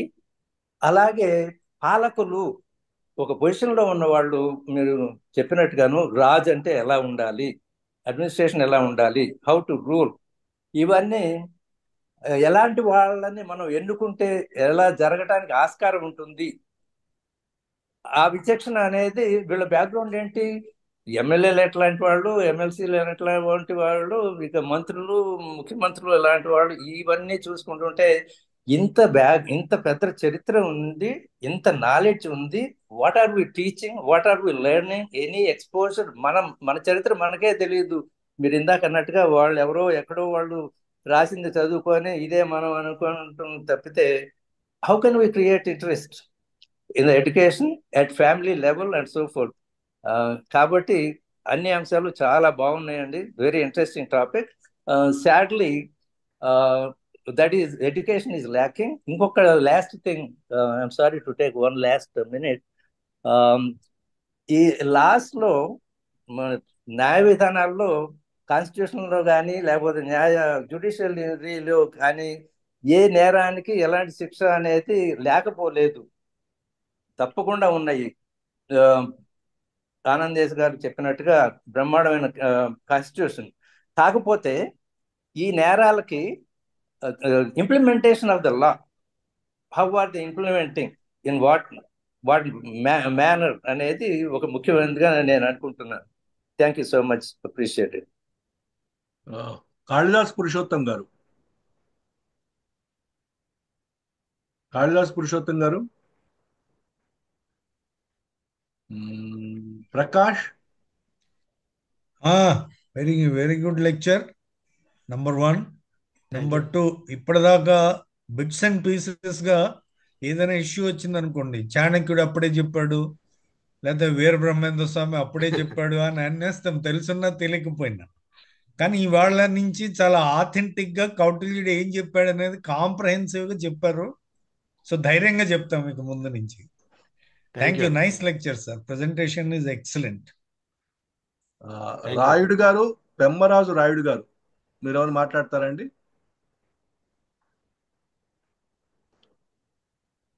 అన్మ్యూట్ అవుతారా, మాట్లాడతారా?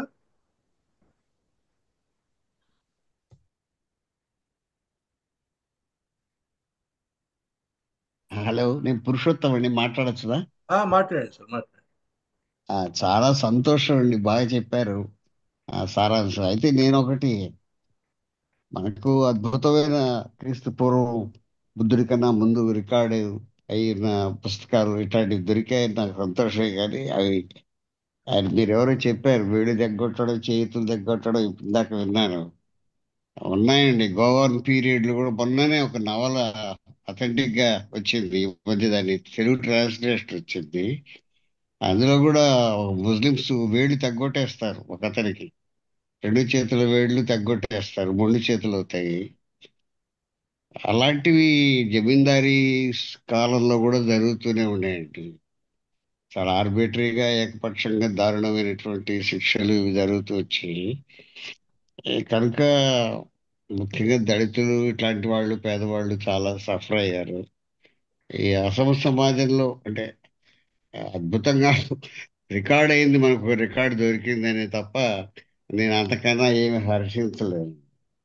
అది ఆనాటి సమాజం తలుచుకుంటే మనం చాలా అదృష్టవంతులేమో అనిపిస్తుంది.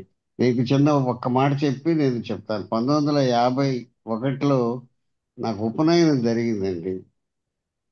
10-11 ఏళ్ళ లోపల మా పొలాలు ఎరుకులవాడ, మాలవాడ అవతలు ఉంటే మా సేతిగాడితో వెళ్ళారు. వాడు ఇంటికి వెళ్ళమన్నాడు. నాకు తెలియక మాలవాడలోంచి వచ్చాను. ఇంటికి వచ్చేటప్పటికి ఆ దుర్వార్త మా నాన్నగారికి తెలిసిపోయింది. 8:30-9 లోపల నన్ను కూర్చోబెట్టారు. నెల్లూరుకి మనిషిని పంపించారు. 3:30కు జంజాలు తీసుకొచ్చారు, ప్రాయశ్చిత్తం చేశారు. 4:30-5కు అంతా అయి 5 గంటలప్పుడు నాకు అన్నం పెట్టారు. అంటే అస్పృశ్యత ఎంత దారుణంగా, అంటే బ్రాహ్మణుల్లో కూడా ఉండిందని చెప్పడానికి నేను ఈ ఉదాహరణ చెప్తాను. ఆ చెప్పిన వాళ్ళు కూడా మాల వాళ్ళే వచ్చి మా ఆయనకి చెప్పారు, నాకన్నా ముందు ఇలాంటి పరిస్థితి కుల వ్యవస్థ అట్లే మన సమాజంలో ఉండింది అని చెప్పిన కుల నా వ్యవస్థ. బాల్యపు అనుభవం మీకు చెప్పాను. థ్యాంక్ యూ అండి, అవకాశం ఇచ్చారు. Thank you. రాయుడు పెమ్మరాజు గారు. కృష్ణమోహన్. ఉమ్, లె- ఆ, సమీర్ గారు లెక్చర్ చాలా బాగుందండి. ఇది ఒక ఎక్స్టెన్షన్ లెక్చర్ లాగా, ఒక క్లాస్ రూమ్ లో ఒక హిస్టరీ లెక్చరర్, ఎకనామిక్స్ లెక్చరర్ మీ బోట వాళ్ళని తీసుకొచ్చి ఎక్స్టెన్షన్ లెక్చర్ ఇచ్చినట్లుగా ఉంది. Very comprehensive and very enlightening. చాలా విషయాలు మాకు తెలిసాయి. ఆ రోజున ఇంపీరియలిస్టిక్ రాజరికంలో కూడా ఒక ప్రజలే ప్రభువులు అన్నట్లుగా కూడా చెప్పారు మీరు. ఈ ప్రాస్టిట్యూషన్ గురించి కానీ చాలా విషయాలు చాలా అథెంటిక్ గా చెప్పారు. థ్యాంక్ యూ వెరీ మచ్ అండి సమీర్ గారు for enlightening about the history, the two particularly on Kautilya. ఆ కాలంలో జరిగినటువంటి విషయాల్ని చాలా అథెంటిక్ గా చెప్పడం మాకు చాలా బాగా అనిపిస్తుంది. లెక్చర్ ఈజ్ వెరీ ఇంప్రెసివ్ అండి. Thank you very much. Prasuna. నమస్తే సార్, చాలా బాగుంది. నేను హెచ్పి స్టూడెంట్ని. 30 ఏళ్ళ వెనక్కి తీసుకెళ్ళిపోయారు. అప్పుడేదో ఎగ్జామ్ పాస్ అవ్వాలని కష్టపడి చదివాము, ఆయన తర్వాత మర్చిపోయాను. ఇప్పుడు వింటుంటే మళ్ళీ క్లాస్లో కూర్చున్నట్టుగా ఉండింది. చాలా thank you sir. Thank you. Kasturi గారు. కస్తూరి గారు. కృష్ణమాచారి గారు. హలో, చెప్పండి. నమస్కారం సార్, అందరికీ నమస్కారం అండి. సమీర్ గారు చాలా సమీర్ కాదండి, నా పేరు నాగరాజ్ అండి, ఆనందేశ్ నాగరాజ్ నా పేరు. సమీర్ అని వస్తుంది అక్కడ? సమీర్ అనే వస్తుంది సార్. కాదండి, ఆనందేశ్ నాగరాజ్ అని చేంజ్ చేయండి. సమీర్ అని వస్తుందండి మీ సమీర్ పేరు. అంటే మా అబ్బాయి పేరు, అది సమీర్ రాజు. అవునా? చేంజ్ చేయండి, సమీర్ కాదు నాది. కాదు, నాగరాజ్ ఆనందేశ్ నాగరాజ్ అండి నా పేరు. పడ్డాను, పేరు ఇక్కడ సమీర్ వస్తుంది, అందరు అదే నాగరాజ్ అదే అంటారు. నాకు డౌట్ వచ్చి ఇంత ముందు కూడా మిత్రులు ఎవరో మాట్లాడుతూ సమీర్ గారు అదే అన్నారు. అదే. లేదు మళ్ళీ లేదు, మీరు ఆనందేశీ సమీర్ అని వస్తుందండి. కాదండి, మేము ఆనందేశ్ నాగరాజ్ అండి. ఆనందేశీ అని మీ మీ ఇంట్రడక్షన్ లో ఉంది. అయితే సమీర్ అని ఉంది ఇక్కడ అని చెప్పేసి మేము అడ్రస్ కాదండి, చేంజ్ చేయండి. ఏం పర్లేదండి, ఏం ఓకే పర్లేదండి. అండి, ఆనందేశ్ నాగరాజ్. నాగరాజ్ అండి నా పేరు. మీ అబ్బాయిని తలుచుకుంటున్నాను, నాగరాజ్ ఏం గారు పర్వాలేదు. మన దేశ పూర్వ చరిత్రను గురించి చాలా బాగా చెప్పారండి. ఆద్యాంతం ఆకర్షణీయంగా ఉంది. సమీర్ గారికి మీకు ధన్యవాదాలండి. నాగరాజు అండి. ఆ, మళ్ళీ సమీరే అంటున్నాను. అలా మీ అబ్బాయిని తలుచుకుంటున్నాను నేను. నాగరాజు ఓకే, గారు ధన్యవాదాలండి థ్యాంక్ ఈ యూ అండి. అవకాశం ఇచ్చిన పేరు రఘురామ్ ఏదైనా మెటీరియల్ ముఖ్యం సార్. అవునవును, ధన్యవాదాలు. నమస్తే. నమస్తే. పృథ్వీ గారు, పృథ్వీ సార్ నమస్కారం సార్. ప్లీజ్ నమస్కారం అందరికి. సారీ అండి, నేను అంటే అన్ఫార్చునేట్ నేను చాలా లేట్ గా వచ్చాను. By the time I reach home it was 7:10. So నేను మిస్ అయ్యాను, బట్ అందరి విశ్లేషణ విన్నాను. అయితే ఒక రిక్వెస్ట్ సార్, ఎప్పుడైనా ఇలా మిస్ అయితే ఏదైనా సెషన్ అది రికార్డింగ్ ఎక్కడైనా ఉంటుందా సార్? గ్రూప్ లో ఉంటుందండి. రికార్డింగ్ మీరు ఉంటుందండి. గ్రూప్ లో మెంబర్ కదా, ఎవ్రీ వీక్ వేసేస్తాం వెంటనే. ఒక వితిన్ 24 hours 99% అది రికార్డెడ్ గా వచ్చేస్తుంది. అవునా సార్, నన్ను కొంచెం ఆ గ్రూప్ లో యాడ్ చేస్తారా సార్ ప్లీజ్? అలాగే అలాగే తప్పనిసరిగా. Thank you iPhone sir. అనే ఉందండి, ఎవరో ఐఫోన్ ఒకళ్ళు. Sir good evening sir. Please please sir. అయ్యో మీరు మధ్యలో మిస్ అయ్యి మీరు మాట్లాడే లోపల ఇంకోరు మాట్లాడేశారు గుడ్ ఈవినింగ్ సార్. సార్. నేను చాలా రోజుల తర్వాత మళ్ళీ కలిశాను సార్ మిమ్మల్ని. మంచి సబ్జెక్ట్ ఈరోజు. నాగరాజ్ సార్ గొప్ప లెక్చర్ ఇచ్చారు ఈరోజు. కౌటిల్యుడు గారి ఆర్థిక చరిత్ర ఇది. దీంట్లో నాకు ఒక పాయింట్, ఏ పాయింట్ అలా గొప్పగా అనిపించిందంటే, వ్యభిచారం ఒక వృత్తి అయినా కూడా ఆ స్త్రీ అనుమతి లేనిదే ఆమె శరీరాన్ని తాకకూడదు అనేది ఇప్పుడు చెప్తున్న న్యాయస్థానాల తీర్పుల్లో మెరైటల్ రేప్ కానీ వ్యభిచారుల హక్కులను గౌరవించాలని కానీ చెప్పినప్పుడు, అప్పుడే ఆ ప్రాచీన కాలంలోనే స్త్రీ శరీరాన్ని తాకకూడదు అనేది ఒక రూల్గా చేసినందుకు నిజంగా మనం అభినందించాలి. ఈ పాయింట్ నాకు చాలా నచ్చింది sir. Thank you. Thank you. ఇంకెవరు ఉన్నారండి అడిగేవాళ్ళు, మాట్లాడేవాళ్ళు, ప్రశ్నించేవాళ్ళు? అయిపోయిందా? నేను ఒక నాగరాజు గారు ఒక రెండు చిన్న చిన్న ప్రశ్నలు నావి కూడా. ఒకటి, కౌటిల్యుడి ఇంటర్నేషనల్ లాలో మండలా థియరీ అని ఒకటి ఉంటుంది. హలో, చెప్పండి చెప్పండి. మండలా థియరీ అని ఒకటి ఉంటుంది. అంటే మండలా థియరీ అంటే ఒక కంట్రీకి ఇమ్మీడియట్ గా సరౌండింగ్స్ లో ఉన్న వాళ్ళు ప్రధాన శత్రువులు, మళ్ళీ ఆ వైపు పైన సర్కిల్లో ఉన్నవాళ్ళు మిత్రులు, ఆ పైన మళ్ళీ సర్కిల్లో ఉన్నవాళ్ళు వాళ్ళకి శత్రువులు. కాబట్టి ఇట్లా ఒక బ్యూటిఫుల్ ఉన్నది థియరీ అది. ఉన్నదండి, ఉన్నది. ఇంటర్నేషనల్ పర్లేదు, మీరు చెప్పేది 100% కరెక్ట్ అండి. ప్రతి ఒక్కటి ఇప్పుడే అయిపోవాలని నేనేం అంటం లేదు. నేను just I'm reminding you some of the subjects. అంటే టైం బట్టి నేను మోస్ట్ ఇంపార్టెంట్ ఇప్పటికి కాదు ఫ్యూచర్ కి. ఒకటి మండలా థియరీ ఒక beautiful area which we can attempting. అలాగే అన్వీక్షికి ఫిలాసఫీ అంటే చాలా excellent and analytical philosophy introduced way back in 2500 years back. Analytical ఫిలాసఫీని ఆయన ఇంట్రడ్యూస్ చేశాడు. That is on par with the 19th century analytical philosophy west. అయితే అది దాని మీద ఈ అన్వీక్షికి మీద భారత రామాయణాల్లో కూడా కొంత నెగటివ్ కామెంట్స్ ఉన్నాయి అని నేను కొన్ని చోట్ల చదివాను. అలాగే అన్వీక్షికి ఫిలాసఫీ మీద చాలా కాలం నెగ్లిజెన్స్ ఉన్నప్పుడు మనకు ఈయన సచ్చిదానంద మూర్తి గారి ఫిలాసఫికల్ టెక్స్ట్ లో దాని మీద చాలా రీఇన్ఫోర్స్మెంట్ వచ్చింది అన్వీక్షికి ఫిలాసఫీ మీద. అట్లాగే ఈ మధ్య కాలంలో ఆంధ్ర యూనివర్సిటీలో నుంచి రిటైర్ అయిన ఒక ఫిలాసఫీ డిపార్ట్మెంట్ ప్రొఫెసర్ వెంకటేశ్వర్లు గారు అనుకుంటా ఆయన పేరు, ఆయన కూడా చాలా విస్తృతమైన పరిశోధన చేసి అన్వీక్షికి మీద చెప్పారు.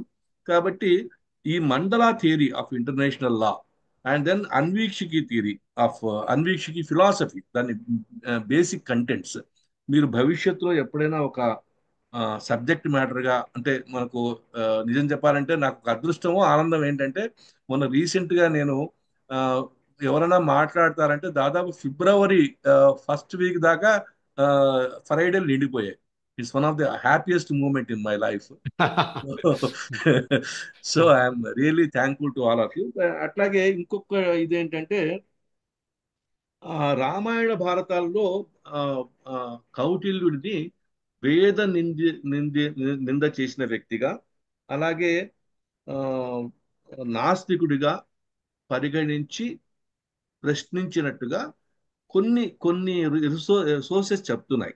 అంటే లైక్ ఎస్పెషలీ ఈ జాబాలి వృత్తాంతం వచ్చినప్పుడు అందులో ఒక సిరీస్ ఆఫ్ స్కాలర్స్ ని క్రిటికల్ గా చూసినప్పుడు, అంటే యాక్చువల్ గా ఈ పురాణ సాహిత్యం వచ్చినప్పటి నుంచే కౌటిల్యుడిని మర్చిపోవడం మొదలుపెట్టాము. కౌటిల్యుని కేవలం ఏదో ఒక విల్లీ పొలిటీషియన్ లాగా, అంటే మ్యాకియవెల్లి టైప్ ఆఫ్ పొలిటికల్ థియరిటిషియన్ లాగా గుర్తుపెట్టుకున్నామే అవును. కానీ అతనిలో ఉన్నటువంటి మహోన్నతమైనటువంటి మిగతా ఏరియాస్ ఆఫ్ ఫిలాసఫీని మర్చిపోయినాము అనే ఒక మాట నాకు 100% కరెక్ట్ అండి మీరు చెప్పింది.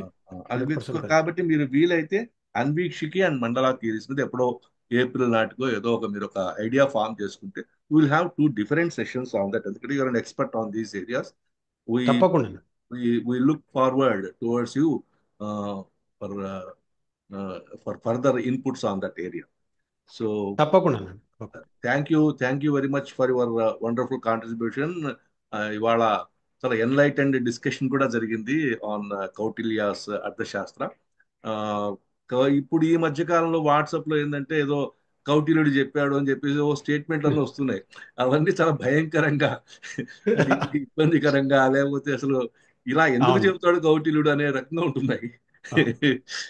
Is a wonderful personality and a rare personality. అంటే హిస్టరీలో బహుశా ఏ స్కాలర్ కూడా, ఏ ఇండియన్ స్కాలర్ కూడా దేశానికి రాబోతున్న ప్రమాదాన్ని ముందుగానే ఊహించి ఆనాడు ఉన్నటువంటి రాజుల్ని హెచ్చరిక చేసినటువంటి సంఘటన, అంటే ఇంటలెక్చువల్ ప్రొయాక్టివ్ రోల్ తీసుకున్నటువంటి సంఘటన మీకు మళ్ళీ చరిత్రలో ఎక్కడ రిపీట్ కాల.